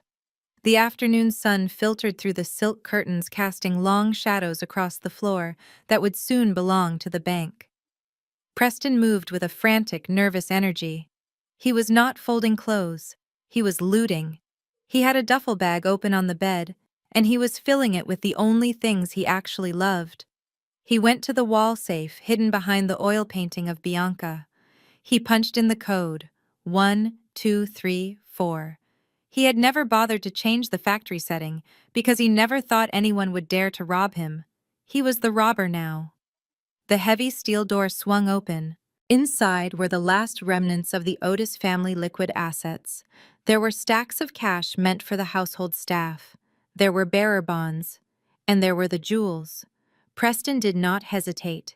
He swept the contents of the velvet trays into his gym bag.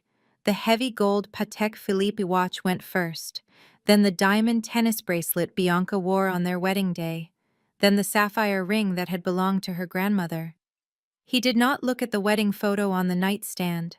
He did not look at the life they had built. He only looked at the gold. To him, these were not memories. They were survival currency. He knew the lawsuits were coming. He knew the accounts would be frozen by morning. He needed to be in the Cayman Islands before the sun came up. He zipped the bag shut. The sound was harsh in the silent room. He took one last look around. He felt no guilt. He felt only the desperate, selfish urge to survive. He pulled a single sheet of paper from his pocket. It was a standard divorce petition he had printed off the internet an hour ago. He placed it on Bianca's vanity table right next to her empty jewelry box. He grabbed a tube of her expensive red lipstick and uncapped it. On the mirror, he scrawled a message in jagged crimson letters. I cannot live with a bankrupt person. Good luck. He walked out the back door without looking back. The roar of his engine fading down the driveway was the sound of the final betrayal. 10 minutes later, Bianca walked into the house. She looked like a shell of a human being. Her eyes were swollen from crying. Her feet dragged on the marble floor.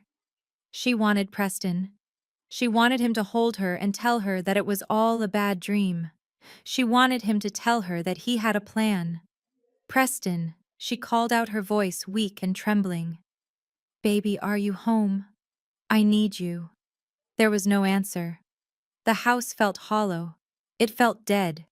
She walked up the stairs, gripping the banister for support. She pushed open the door to the bedroom. Preston, she whispered.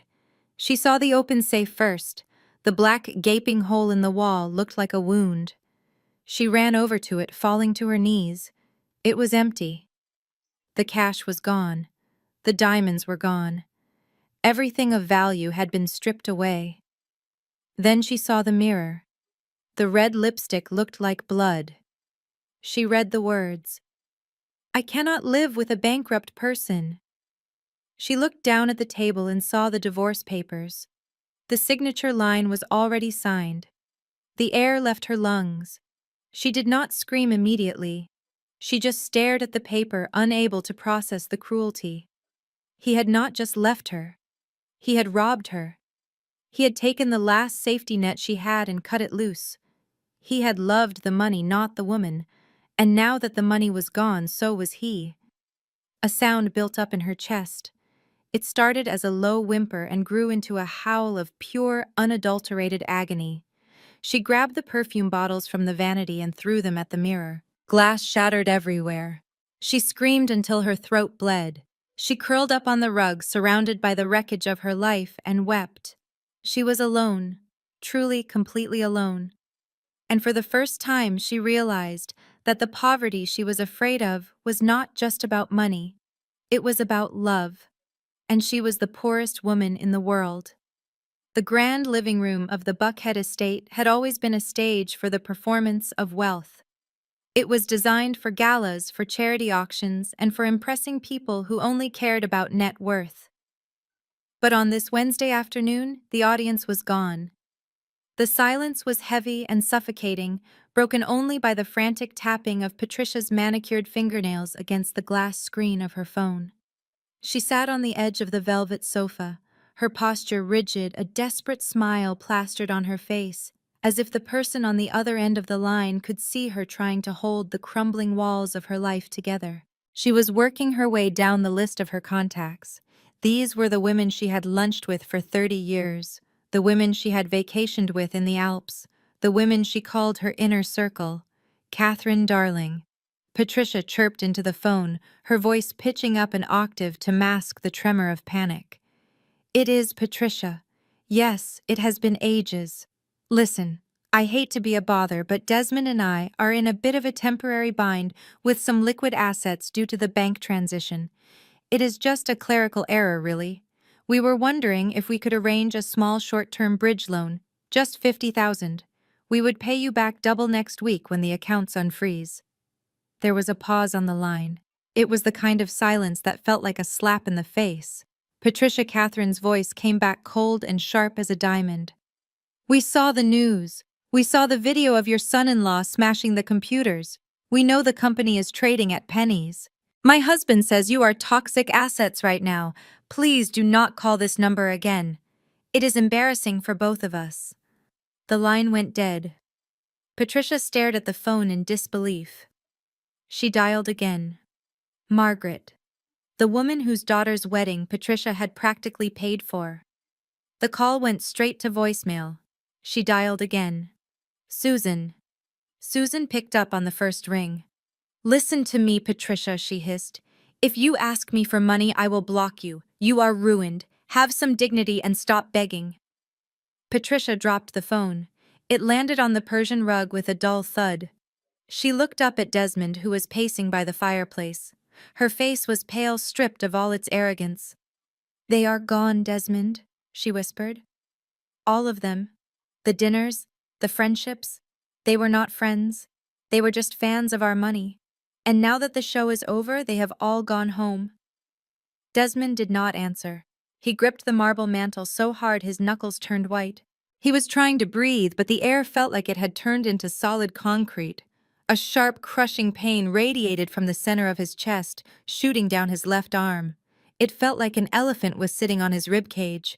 Desmond, Patricia screamed, seeing him sway. He collapsed to his knees, clutching his chest. His face turned a terrifying shade of gray. It was the stress, the shame, the crushing weight of $20 million in debt pressing down on a heart that was not used to losing. Patricia scrambled to him, fumbling for her phone to dial 911. The ambulance ride was a blur of sirens and flashing lights. Patricia held Desmond's hand, telling him it would be okay, telling him that the doctors at St. Jude's Medical Center would fix him. They always went to St. Jude's. It was the best hospital in the city. They were VIPs there. They wheeled Desmond into the emergency intake area. Patricia ran to the front desk, slamming her hand on the counter. My husband is having a heart attack, she yelled at the receptionist. We need the private cardiac suite immediately. We need Dr. Evans. Here is his insurance card. It is the Platinum Executive Plan. She threw the gold-colored card onto the desk. It was the ultimate status symbol. It guaranteed 0 wait times and the best care money could buy. The receptionist, a young woman who looked tired and overworked, picked up the card. She swiped it through the reader. She typed something into her computer. Then she swiped it again. She frowned. Ma'am, the receptionist said, her voice flat. This card is coming up declined. Patricia froze. That is impossible. That is a corporate account. It has unlimited coverage. Try it again. I have tried it twice, the receptionist said, turning the monitor so Patricia could see. The status says terminated. Reason: non-payment of premiums by employer. Patricia felt the room spin. The company paid the insurance, but the company accounts were frozen. Jada had locked them out. The bank had seized the assets. They had not paid the bill. We do not have coverage, Patricia whispered, the reality crashing down on her. The receptionist looked at Desmond, who was groaning on the gurney. We can still treat him, ma'am, but without insurance I cannot admit him to the private suite. You will have to provide a credit card for a deposit, or he will be triaged in the general ward. Patricia opened her purse. She looked at her wallet. Every credit card she owned was maxed out or frozen. She had $40 in cash. We cannot pay, she said, her voice trembling with humiliation. The receptionist nodded sympathetically, but pointed toward the crowded waiting room. Then he goes to the general queue. We will stabilize him, but you have to wait your turn like everyone else. Patricia walked back to the gurney. She watched as they wheeled Desmond not to a private room with a view, but into a curtained bay in the loud, chaotic hallway. She sat down on a hard plastic chair next to a man who was coughing violently. The fluorescent lights buzzed overhead. It smelled of antiseptic and misery. For 60 years they had bought their way out of discomfort. They had bought their way out of waiting. Now, sitting in the plastic chair, stripped of their gold cards and their titles, they were finally just like everyone else. And it was the most terrifying feeling in the world. The iron gates of the Buckhead estate were designed to keep out paparazzi and door-to-door salesmen. They were 12 feet high and reinforced with steel. but they were never designed to hold back the collective fury of 500 men and women who had lost their livelihoods. The mob did not arrive with torches and pitchforks. They arrived with work boots and tire irons and cartons of eggs that had been sitting in the sun. The noise was the first thing that hit the house. It was a low, rumbling chant that vibrated through the foundation. Pay us now. Pay. Pay us now. It was a rhythm of pure desperation. These were drivers who had mortgages. They had children who needed braces. They had insulin prescriptions to fill. And for the first time in the company's history, their paychecks had bounced. A loud splat echoed against the front window of the living room. Then another, and another. The pristine white stucco of the mansion was being bombarded. Rotten eggs, brown and foul-smelling, exploded against the facade. The smell of sulfur and decay began to seep through the ventilation seals. It was the smell of a rebellion. Bianca was not standing on the balcony to address her troops. She was not live-streaming.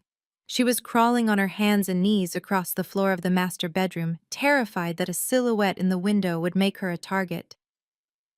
A brick crashed through the downstairs window, shattering the glass. The screaming grew louder. "Come out here, Bianca!" A voice bellowed from the driveway. It sounded like Miller. "Come tell my kids why we cannot buy groceries this week." Blue and red lights flashed against the ceiling as the police finally arrived. Sirens wailed, cutting through the chanting. But the police were outnumbered. 2 patrol cars against an army of furious truckers was not a fair fight. The officers shouted through megaphones, ordering the crowd to disperse, but the crowd was not listening. They were surging against the fence, shaking the metal bars until the hinges groaned. Bianca scrambled into the master bathroom and locked the door. It was a room made of Italian marble and gold fixtures, a sanctuary of wealth. But now it felt like a prison cell. She curled up in the bottom of the dry bathtub, pulling the shower curtain over her head, as if it could shield her from the reality outside. She was shaking so violently her teeth chattered. She pulled her phone from her pocket. Her hands were slippery with sweat. She did not dial the police. She did not dial her husband, who was probably halfway to the Caribbean by now. She dialed the only person who had the power to stop the noise. She dialed Jada. The phone rang. 1 ring, 2 rings. Bianca held her breath, praying to a god she had ignored for years. The call connected. There was no greeting, just the sound of typing in the background. "Jada." Bianca sobbed, her voice hysterical. "You have to help me. They are outside. They are throwing bricks. They are going to kill me." She pressed the phone against her ear, tears streaming down her face, ruining the silk of her dress. "Please, Jada," she begged. "I am scared. I am so scared. The police cannot stop them. There are too many of them. You have to pay them. Please just pay them. I will sign whatever you want. I will give you the house. I will give you the clothes. Just make them go away." She listened to the silence on the other end, waiting for her big sister to step in, waiting for the safety net she had always relied on. "They are breaking down the gate," Jada Bianca screamed as a loud crash echoed from the driveway. "I do not want to die in a bathtub. Please save me. I am sorry. I am so sorry for everything. Just save me." I held the phone a few inches away from my ear. Even at that distance, Bianca's screams were sharp enough to cut glass. She was begging. She was bargaining. She was offering me the keys to a kingdom that had already burned to the ground. She sounded like a child who had broken a vase and wanted her big sister to hide the pieces before Mommy got home. But Mommy and Daddy were part of the problem, and I was done hiding the pieces. "Jada, please," she wailed. "I will sign the deed over. I will give you the rose gold trucks. Just tell them to stop." I looked out the window of the Nexus Tower. The city lights were blurring in the rain. I felt a flicker of something in my chest. It was not pity. It was the old instinct, the muscle memory of a lifetime spent fixing their mistakes. The urge to type a command, transfer the funds, and make the scary noises go away. It would be so easy. I could end her terror in 10 seconds. But then I looked at the other monitor. I saw the video of Preston smashing my server. I saw the interview where they called me a failure. I remembered the movers throwing my clothes into garbage bags. "No, Bianca," I said. My voice was low and steady. "What do you mean, no?" she screamed. "They are going to hurt me." "They are not going to hurt you," I said. "They are just loud because they are scared. They have families to feed and you spent their grocery money on a handbag." "But you can fix it," she sobbed. "You always fix it." "That is the problem, Bianca," I said. "I spent my whole life being the janitor for this family. I cleaned up your bad grades. I fixed your computer crashes. I balanced Dad's books when he made bad investments. I stayed in the shadows and kept the machine running so you could all play pretend in the sunlight, but you fired the janitor." Remember, there was silence on the line except for her jagged breathing. "This is what the job is," I continued. "Being a CEO is not about ribbons and parties. It is about facing the mob when the checks bounce. It is about taking responsibility. You wanted the title? You wanted the big chair? Well, you are sitting in it. This is the weight you asked for." "I cannot do it," she whispered. "I know," I said.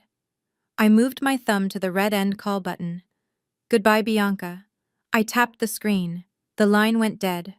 The silence returned to my office, but it did not feel empty. It felt clean. I had cut the anchor. I spun my chair around to the main console. Leo, my COO, was standing in the doorway watching me. He looked worried. "That was cold, Jada," he said softly. "It was necessary," I replied. "I am done saving the Otis name, but I am not done with the people who actually built it." I pulled up the employee database for Otis Logistics. I had the contact information for every single driver, mechanic, and warehouse worker. 532 names. These were good men and women. They were the ones who had been loyal to my grandfather. They were the ones standing outside that mansion in the rain, not because they were violent, but because they were desperate. I opened the Nexus Flow hiring portal. "Leo," I said, "how fast can we onboard new contractors?" Leo smiled understanding immediately. "We can process digital contracts instantly." "Why?" I began to type. I drafted a mass text message. It was short. It was professional. And it was a lifeline. It read, "This is a message from Jada Otis, CEO of Nexus Flow. We are aware of the insolvency of Otis Logistics. We are opening 500 immediate positions for drivers and fleet operators. Starting pay is 20% above your previous rate. Signing bonus included equal to 1 month of back pay. Click the link to accept." I looked at the send button. I was not saving my family. I was stealing their greatest asset, their talent. I pressed enter. On the wall monitor showing the live newsfeed from the mansion, I saw the reaction instantly. The chanting stopped. One by one, the drivers in the crowd looked down at their pockets. Phones lit up in the darkness like fireflies. I watched them read the message. I saw Miller, the lead driver, show his screen to the man next to him. I saw shoulders drop. I saw the anger drain out of the crowd, replaced by shock and then relief. They were not looking at the mansion anymore. They were looking at their futures. I had left Bianca in the bathroom, but I had just walked 500 people out of the storm. The fluorescent lights of the hospital waiting room hummed with a sound that felt like it was drilling into Patricia's skull. She sat on a hard plastic chair, her Chanel suit wrinkled and stained with coffee. Beside her, Bianca stared blankly at a vending machine, her eyes red and swollen. They had been there for 6 hours. They were not in a private suite with fresh flowers and smiling nurses. They were in the general population holding area, sandwiched between a teenager with a broken arm and an elderly man coughing into a handkerchief. Desmond was stable, but he was trapped behind a thin beige curtain in the hallway. The doctors had stabilized his heart, but without a valid credit card on file, they refused to schedule the surgery he needed to clear the blockage. The hospital administrator had been polite but firm. No payment, no procedure. The cost was $40,000. They did not even have $40. The automatic doors at the entrance slid open. Lawyer Henderson walked in. In this sea of misery and sweatpants, his tailored gray suit looked like a suit of armor. He carried a leather briefcase that looked heavy. Patricia stood up, her legs trembling. For a second, a flicker of the old arrogance returned to her face. She smoothed her skirt, hoping against hope that Henderson had found a loophole, that he had found a secret account, that he was here to save them. Mr. Henderson. Patricia breathed, rushing toward him. Thank goodness. Did you speak to the bank? Did you stop the seizure? We need to get Desmond into surgery. Please tell me you brought a check.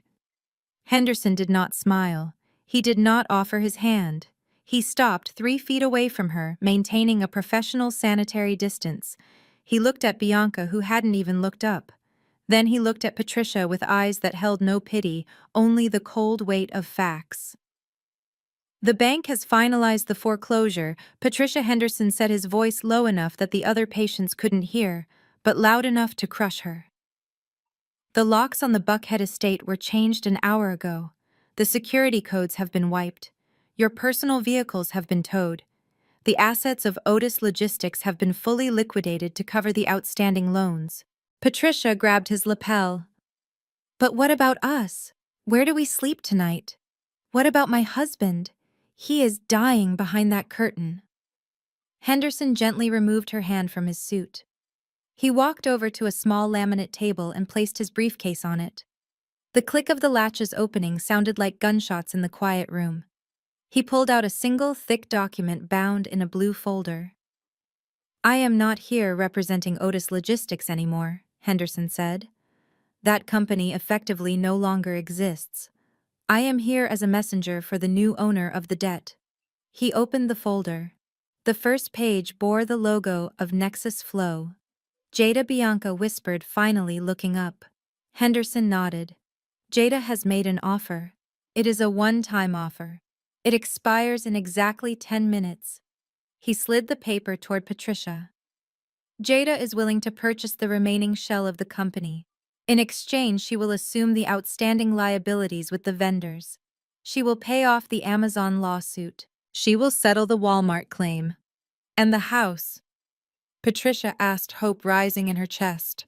Does she give us back the house? Henderson shook his head. No. The house is gone. The cars are gone. That is the price of the bankruptcy. However, Jada has included a humanitarian clause. He pointed to the bottom of the page. If you sign this document surrendering all remaining shares and intellectual property rights to Nexus Flow, and if you agree to a permanent non-disclosure agreement, never to speak to the press again, Jada will pay the hospital bill. She will cover Desmond's surgery and 3 days of recovery. Patricia stared at the paper. It was a deal with the devil, but the devil was her own daughter. And after that, Patricia asked, tears streaming down her face. What happens to us after 3 days? Henderson closed his briefcase. After that, you are on your own. Jada has arranged for a one-way rental truck to take your personal effects to a storage unit. She suggests you look for housing in a more affordable tax bracket. He handed Patricia a pen. It was a heavy, expensive Mont Blanc. Sign it, Patricia. Or Desmond does not get the surgery. Patricia looked at the curtain where her husband lay. She looked at Bianca, who was broken. She realized they had no leverage. They had no cards. They were not the main characters of this story anymore. They were just the wreckage left behind. She took the pen. Her hand shook violently as she scratched her name on the line. She was signing away her pride, her legacy, and her life. But she was buying a heartbeat. Henderson took the document back instantly. He checked the signature. Transaction complete, he said. He walked to the nurse's station and slapped a corporate credit card on the counter. Run it for the surgery, he told the nurse. The platinum plan. Patricia sank back into the plastic chair. She had saved her husband, but she had lost everything else. And as Henderson walked out of the sliding doors, she realized that Jada hadn't even bothered to come herself. They weren't worth the trip. The sterile air of the recovery room smelled of iodine and regret. Thanks to the emergency payment my lawyer had made, Desmond had been moved to a private suite, but the luxury could not hide the reality of the situation. He lay in the hospital bed looking small and gray against the white sheets. Wires and tubes snaked out from under his gown, connecting him to machines that beeped in a steady, rhythmic reminder that his heart was running on borrowed time. Patricia sat in the corner, her face stripped of makeup, holding a cup of lukewarm cafeteria coffee. Bianca was staring out the window at the parking lot, looking like a child who was waiting for a ride that was never coming. I walked into the room. I did not knock. I did not bring flowers. I did not bring a get-well-soon balloon. I carried a thin leather portfolio under my arm. My heels clicked against the linoleum floor, a sharp, authoritative sound that made everyone jump. Desmond opened his eyes. When he saw me, a flicker of hope crossed his face, followed immediately by shame. He tried to sit up, but the effort made him wince. "Rest, Desmond," I said, my voice devoid of any daughterly warmth. "You need your strength to hold a pen." I walked to the bedside table and pushed aside the plastic pitcher of water. I opened the portfolio and laid a single document on the tray. It was not thick. It was one page. Simple, direct, brutal. Patricia stood up, her hands trembling. "Jada." She started, her voice cracking. "Thank you for the surgery. We were so scared. We didn't know who else to turn to." I ignored her. I looked at my father. "We have a loose end to tie up," I said. "Henderson told you I was buying the company. This is the official transfer of ownership." Desmond looked at the paper. His eyes scanned the legal text. He squinted at the purchase price listed in bold font at the bottom. $1, he wheezed. His face flushed with a dangerous color. "You are offering me $1 for my life's work, for 50 years of blood and sweat. This is an insult, Jada. It is a mockery." I reached into my purse. I pulled out a single crisp $1 bill. George Washington stared back at me. I smoothed it out and placed it on top of the contract.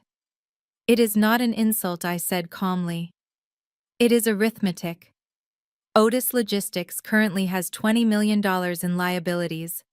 You have lawsuits from Amazon and Walmart. You have 500 angry drivers demanding back pay. You have a foreclosed warehouse and a fleet of trucks that are legally bricks. The company is not worth zero, Desmond. It is worth -$20 million. I tapped the dollar bill. "This dollar is a gift. It is more than the company is worth. By signing this, you are not selling me an asset. You are selling me your disaster. I am agreeing to absorb the debt. I am agreeing to pay the drivers. I am agreeing to make sure you do not go to prison for fraud." Bianca turned away from the window. Her eyes were dull. "Just sign it, Daddy," she whispered. "Just let it go." Desmond looked at his daughter, then back at me. He saw the truth. He had no leverage. He had no cards left to play. "There are conditions," I added, my voice hardening. "Conditions?" Patricia asked. I pointed to the second paragraph. Clause 4. The exit strategy. "Upon receipt of this payment and the settlement of your personal medical debts, the three of you will agree to a permanent non-compete clause. You will never work in the logistics or transportation industry again. Not as consultants. Not as board members. Not as drivers." I paused, letting the next part sink in. "And you will relocate. You have 30 days to leave the state of Georgia.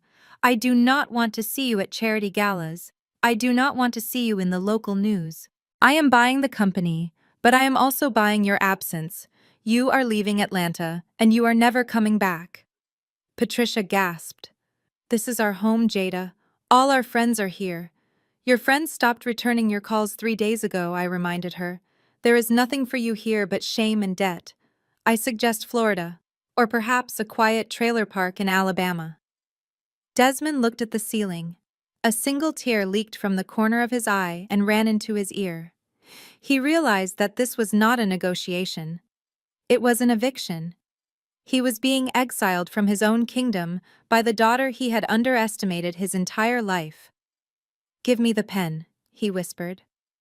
I handed him the heavy gold pen he had given me for my high school graduation. The one he told me to use when I eventually worked for him. He signed his name with a shaky hand. The signature was weak, barely legible. It was the signature of a defeated man. I took the paper back. I checked the ink. Then I picked up the dollar bill and tucked it into the pocket of his hospital gown. Transaction complete, I said. I turned around and walked to the door.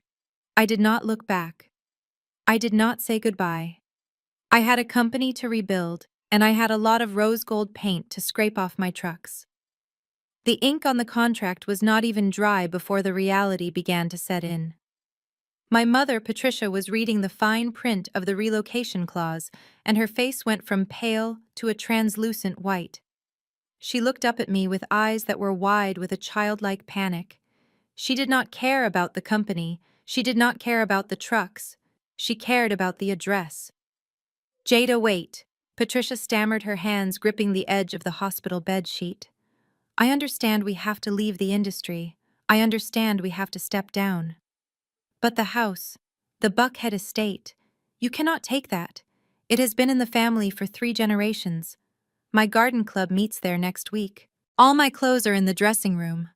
She reached out and tried to grab my hand, her fingers cold and desperate. Let us keep the house, Jada, she begged. We will live quietly. We will stay in the guest wing. Just do not make us leave our home. I stepped back, pulling my hand away. I did not feel triumph. I felt only exhaustion. They still did not understand the math.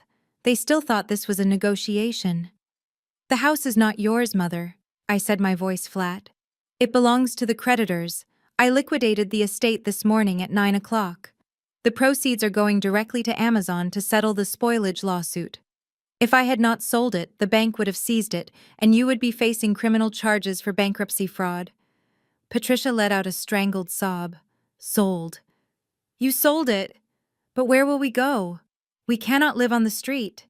I reached into my portfolio again and pulled out a small silver key attached to a plastic yellow tag. I placed it on the bedside table next to the signed contract. You are not going to the street, I said. I have arranged housing for you. It is a 2-bedroom apartment in the Pine Creek complex in Stone Mountain. It is clean, it is safe, and the rent is paid for 6 months. Stone Mountain? Patricia shrieked. That is the suburbs. That is an hour away from the city. I cannot live in an apartment. I have never lived in an apartment. What about the staff? What about the cook? There is no staff, I said, cutting her off. There is a kitchen. You will learn how to use it. It is a fresh start, Mother. You wanted a simple life free of stress. Now you have it. Desmond was lying back against the pillows, listening to his wife crumble. He looked at the ceiling, then he looked at me. For the first time in years, he really looked at me. He saw the way I stood. He saw the way I controlled the room. He saw the absolute lack of hesitation in my eyes. He looked at Bianca, who was still sobbing by the window, useless and broken. Then he looked back at me. I was the one who had built the code. I was the one who had secured the network. And I was the one who had ruthless efficiency to save the family name by amputating the family members. He let out a low, wheezing laugh that turned into a cough. We were so blind, Desmond whispered. His voice was raspy but clear. Patricia looked at him. What are you talking about, Desmond? Do something. She is sending us to a slum. Desmond shook his head slowly. Shut up, Patricia, he said tiredly. Just shut up. Do you not see it? He pointed a shaking finger at me. We spent 20 years grooming the wrong horse, Desmond said. We gave Bianca the lessons. We gave her the spotlight. We gave her the keys. We thought she was the heir because she looked the part. She looked like a princess. He took a deep breath, wincing at the pain in his chest.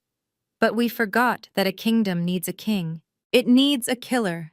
And Jada is the only one in this room with ice in her veins. He looked me in the eye.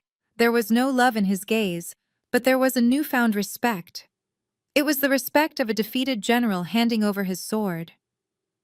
You are the true heir, Jada, he said softly. You are exactly like me. God help you. He picked up the pen again. He did not hesitate this time. He scratched his signature on the final page of the transfer agreement. He dropped the pen. It rolled across the table and fell to the floor with a final click. It is done, Desmond said, closing his eyes. "Get out of my room. And take your $1 with you." I picked up the contract. I checked the signature one last time. It was valid. The transfer was complete. I did not say thank you. I did not say I love you. I simply nodded, turned on my heel, and walked out of the hospital room, leaving them to the silence of their new life. I had a company to run. Hartsfield-Jackson International Airport was a chaotic sea of travelers, but to Preston Stiles, it looked like the gates of heaven. He was standing in line at the international terminal, clutching his duffel bag so tight his knuckles were white. He wore oversized sunglasses indoors and a baseball cap pulled low over his eyes. He thought he looked inconspicuous. In reality, he looked exactly like what he was. A man running away from a crime scene. He checked the departure board for the 10th time in 5 minutes. Flight 492 to Mexico City was on time. Boarding in 20 minutes. He let out a shaky breath and adjusted the heavy gold watch on his left wrist. It was the Patek Philippe he had taken from Desmond's safe. It felt heavy and substantial against his skin. It felt like freedom. He calculated its value in his head. $50,000 easily. Enough to live like a king on a beach in Tulum for a year while the lawyers fought over the scraps of the Otis empire. He stepped forward as the line moved. He was almost there. He was almost safe. He ran through his plan again. Land in Mexico. Exchange the cash. Sell the jewelry to a fence he knew from his college days. Disappear. He smiled to himself. They thought he was stupid. Jada thought he was just a trophy husband, but he was the one walking away with the retirement fund. "Mr. Stiles," a voice boomed over the hum of the terminal. Preston froze. He did not turn around. He just stared at the TSA agent checking passports ahead. Maybe it was a mistake. Maybe there was another Mr. Stiles. "Preston Stiles," the voice repeated closer this time. He spun around. 2 men in dark suits were cutting through the line of travelers. They were moving with purpose. Behind them were 4 uniformed police officers. They were looking right at him. Preston panic spiked. He looked at the gate. It was 50 feet away. He looked at the agents. He made a split-second decision. A stupid decision. He dropped the bag and ran. He made it about 3 steps before a heavy hand grabbed the back of his designer hoodie. He was yanked backward with such force that his feet left the ground. He slammed into the hard terrazzo floor. The air left his lungs in a painful whoosh. His sunglasses skittered across the tiles. "Get off me!" Preston screamed, thrashing against the weight of the officer on his back. "Do you know who I am? I am a victim here. I am an American citizen. You cannot touch me." The officer did not care.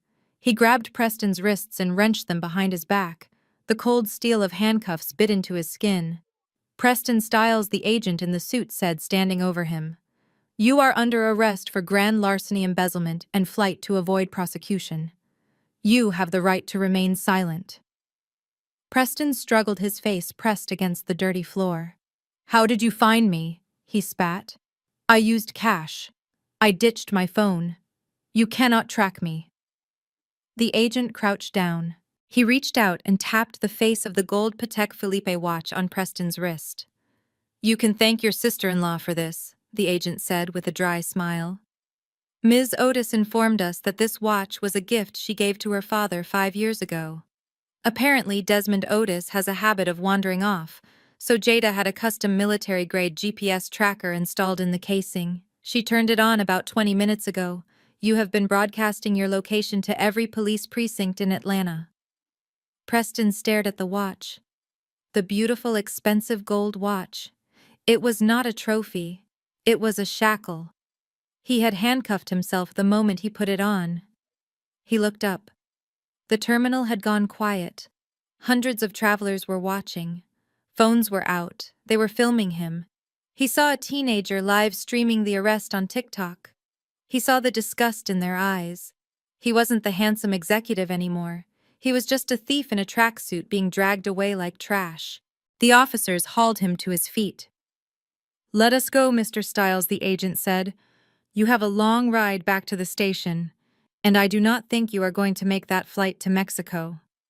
Preston tried to walk with dignity, but it is hard to look dignified when you are crying. He was marched past the duty-free shops and the newsstands. He saw his reflection in a glass window. He looked small. He looked pathetic. And as the automatic doors slid open to the waiting police cruiser, he realized the ultimate irony. He had smashed Jada's server to destroy her connection to the world, but it was her technology on his own wrist that had reeled him back in. The nerd had won. The bell above the door of the Gilded Cage consignment shop chimed with a cheerful, delicate sound that felt like a mockery. 2 weeks ago, Bianca Otis would have walked into this store with an entourage. She would have demanded champagne. She would have had the owner rushing from the back room to kiss her ring. But today, she walked in alone. She was wearing a trench coat and oversized sunglasses, not to look chic, but to hide her swollen red eyes. She carried a large orange box in her arms, holding it tight against her chest, like it was a bomb that might explode. The shop smelled of expensive leather and judgment. Chloe, the owner, was standing behind the glass counter. Chloe used to be Bianca's friend. They had drunk mimosas together on yachts. They had shared gossip in the bathrooms of exclusive clubs. But as Bianca approached the counter, Chloe did not smile. She did not offer a hug. She simply put on a pair of white cotton gloves and waited. Bianca placed the orange box on the counter. Her hands were shaking. She lifted the lid. Inside, nestled in layers of acid-free tissue paper, was the Himalayan Birkin bag. It was made of rare crocodile skin dyed to look like snow-capped mountains. It was the holy grail of handbags. It was the bag Bianca had bought with the $25,000 stolen from the truck safety fund. It was the reason the drivers didn't get paid. It was the reason the empire fell. "I need to sell it," Bianca whispered. Her voice was raspy. "I need cash, Chloe. Today." Chloe looked at the bag. She ran a gloved finger over the textured skin. She inspected the stitching with a jeweler's loupe. She checked the date stamp. The silence in the room was suffocating. Bianca could hear the ticking of the vintage Rolex clock on the wall. Each tick was a second of her life slipping away. "It is in perfect condition," Bianca said, desperation creeping into her tone. "I only wore it once. It is worth $30,000, maybe more in this market." Chloe set the bag down. She took off the loupe and looked at Bianca with cold, hard eyes. "The market is tricky right now," Chloe said. "And honestly, the provenance of this item is a problem. Everyone knows where the money came from. It is all over the news. This bag is practically evidence. It has bad energy. My clients are superstitious. They do not want to carry a bag that bankrupted a company." Bianca felt a lump form in her throat. "It is just a bag, Chloe. It is leather. It does not have feelings. I have to pay the deposit on an apartment. I have to buy groceries for my parents. Please." Chloe tapped her manicured nails on the glass. "I can give you $4,000. Bianca gasped. She felt like she had been slapped. $4,000? Are you crazy? That is a 90% loss. That is robbery." Chloe shrugged. "It is an offer. Take it or leave it. You can try to sell it yourself online, but do you really want to put your name and address out there for the internet trolls to find? Do you want the drivers showing up at your door again?" Bianca looked at the bag. For years, she had believed that objects like this gave her value. She thought that if she held the most expensive leather, she was the most important person in the room. She had destroyed her sister's trust for this bag. She had ignored her husband's crimes for this bag. She had let her family rot for this bag. And now, staring at it under the harsh halogen lights, she realized the truth. It was just dead skin. It was just a container. It could not hug her. It could not tell her it was going to be okay. It could not buy back her reputation. It was a hollow symbol of a hollow life. She looked at Chloe, who was already bored checking her phone. Bianca realized she had no friends here. She had only customers and competitors. "I will take it," Bianca whispered. Chloe opened the register. She counted out 40 $100 bills. She didn't put them in an envelope, she just slid them across the glass. Bianca picked up the money. It felt dirty in her hands. She watched Chloe take the bag and put it on a shelf behind the counter next to a vintage Chanel. It looked just like any other piece of merchandise. Bianca turned and walked out of the store. It had started to rain. She didn't have her umbrella. She walked to the bus stop, standing next to a woman in a nurse's uniform. The bus arrived with a screech of brakes. Bianca stepped on and paid her fare with a crumpled dollar bill. She sat in the back near the window. As the bus pulled away, she saw a billboard. It was an advertisement for Nexus Flow. It was sleek and modern. The tagline read, "The future is moving." Bianca rested her head against the cold glass and watched the city she used to rule blur into gray streaks. She was nobody now, and in the silence of the bus ride she wondered if she ever really was somebody at all. The sun rose over the distribution center, but the light looked different today. The tacky rose gold banners were gone. The disco balls were in the dumpster. The red carpet that Bianca had rolled out for her vanity project had been ripped up and replaced with fresh, clean asphalt. Above the main gate, a new sign was being welded into place. It was simple. It was industrial. It read, J.O. Logistics. There were no sparkles. There was no glitter. It was just bold steel letters that promised one thing. We deliver. I walked through the double doors of the main control room. I was not wearing a ball gown. I was not wearing heels that cost more than a car. I was wearing jeans and a black blazer. It was the uniform of someone who came to do the work, not just take the credit. The room was packed. Every desk was occupied. The skeleton crew I had brought over from Nexus Flow was mixed in with the rehired staff from the old Otis team. They stopped talking when I entered. It was a heavy, expectant silence. On the massive wall of monitors, the map of North America was lit up like a Christmas tree, but it was the wrong color. 500 red dots glowed angrily across the screen. They represented the fleet that had been paralyzed for a week. They were 500 sleeping giants waiting for a wake-up call. I walked to the main terminal. The chair was cold. The keyboard was waiting. I sat down and placed my hands on the desk. I looked at the reflection in the monitor. I didn't see the scared girl who used to hide in the server room. I saw the woman who owned the code. Leo stood next to me. All systems are primed, Jada, he said quietly. The satellite uplinks are secure. The drivers are in their cabs. They are just waiting for the signal. I nodded. I did not need a microphone.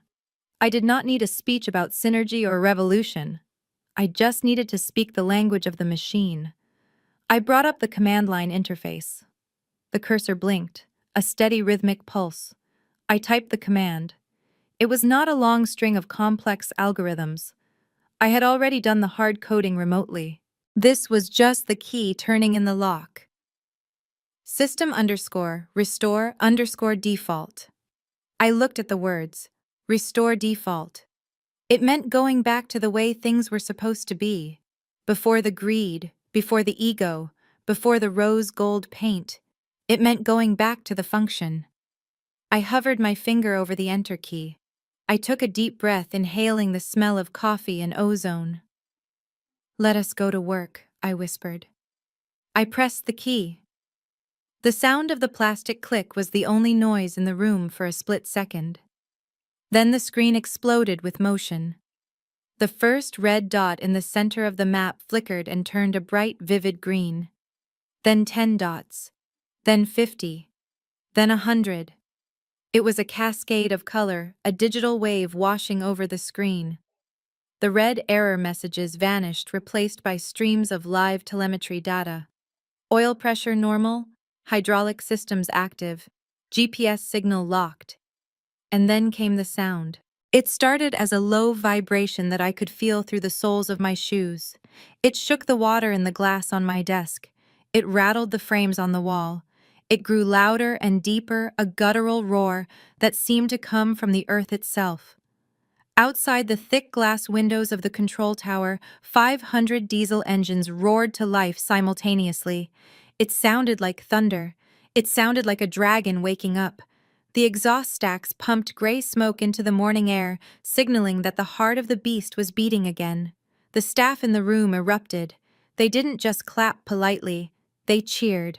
They hugged each other. Some of the older dispatchers wiped tears from their eyes. I stood up and walked to the window. Down in the yard, the drivers were hanging out of their cabs. I saw Miller, the man who had led the protest, pumping his fist in the air. He looked up at the tower and pointed at me. Then I heard it. Even through the glass and the roar of the engines, I could hear the chant rising from the asphalt. Jada, Jada, Jada. They were not chanting for a celebrity. They were not chanting for a savior. They were chanting for their paychecks. They were chanting for their dignity. They were cheering because for the first time in a long time, the person in the big chair knew how to drive the bus. I placed my hand against the cool glass. I watched the first truck in the line release its air brakes with a sharp hiss. It pulled forward, the wheels turning smoothly. The deadlock was over. The flow had returned. I turned back to the room. The celebration was nice, but we had lost a week of productivity and time was money. All right, everyone, I said, my voice cutting through the noise. We have 500 trucks that are late for delivery. Let us get this freight moving. I sat back down and began to type. The screen was green, the road was open, and I was just getting started. The sun was fully up now, casting a brilliant golden light over the industrial park. The air on the balcony was crisp and smelled of diesel fuel and morning dew. To most people, it was just the smell of a truck stop, but to me, it was the scent of victory. I stood at the railing, looking down at the highway that ran parallel to the distribution center. It was a magnificent sight. 500 trucks were moving in a perfect synchronized line. They looked like a river of steel flowing out into the arteries of the country. They were carrying food to grocery stores. They were carrying medicine to hospitals. They were carrying the economy on their 18 wheels. The rose gold paint was gone, covered by the clean, honest white of the new branding. They were no longer fashion accessories. They were tools. And they were working beautifully. I reached into the inside pocket of my blazer. I pulled out a small, worn photograph. It was black and white, fraying at the edges. It showed a man in muddy work boots standing next to a single beat-up delivery van. He had a cigarette in his mouth and a look of fierce determination in his eyes. My grandfather. The original Otis. He built this with his bare hands. He dug the foundation. He drove the first routes himself. He didn't know anything about cloud computing or algorithms. He just knew that a promise made was a promise kept. My father and Bianca had forgotten that. They thought the company was a magic money machine. They forgot that the machine had to be oiled with respect. I ran my thumb over the face in the photo. "We did it, Grandpa," I whispered. My voice was lost in the wind, but I knew he heard me. It took a little demolition to fix the foundation. I had to tear down the walls to save the house. But it is standing strong now. The legacy is safe. I was not standing alone on that balcony. Behind me, the glass door slid open. Leo walked out, holding 2 cups of coffee. Behind him were Sarah, the lead systems architect, and David, the head of fleet operations. They didn't bow to me. They didn't ask me for money. They just stood there watching the trucks leave. "This is a good view," Leo said, handing me a cup. "It is the best view in the world," I replied, taking a sip. I looked at them. They were wearing hoodies and jeans. They looked tired. They had been up for 48 hours straight, rewriting code and rekeying ignition protocols. They were not my blood relatives. They did not share my last name. But as I looked at their faces, I realized I was looking at my family. My real family. The people who understood that value is built, not inherited. I put the photo back in my pocket, close to my heart. "The trucks are rolling," Leo said, checking his tablet. "Efficiency is already up 15%. The AI routing is shaving miles off every delivery. We are going to be profitable by the next quarter." I nodded. I turned my back on the view. The view was nice, but the work was inside. "Let us not get too comfortable," I said, a small smile playing on my lips. We have a global network to optimize. I walked back into the office. The hum of the servers was a comforting song. The energy in the room was electric. I sat down at my desk. My reflection stared back at me from the black screen. I looked tired, but I looked free. I tapped the spacebar to wake the computer. The Nexus Flow logo spun for a second, a blue circle of infinite possibility. Then the dashboard loaded. The map was green. The data was flowing. And in the center of the screen, a single message blinked in crisp white letters. Future is online. I cracked my knuckles and began to type. True power is not about the noise you make, but the systems you control. Jada's victory proves that while arrogance seeks attention, competence commands respect. Her family believed that legacy was something you could simply inherit and wrap in rose gold. But they learned the hard way that you cannot gloss over a broken foundation. The ultimate leverage belongs to those who understand the mechanics of the world, not just the aesthetics. In the end, silence is the loudest form of authority, and the person holding the keys will always outlast the person standing on the stage.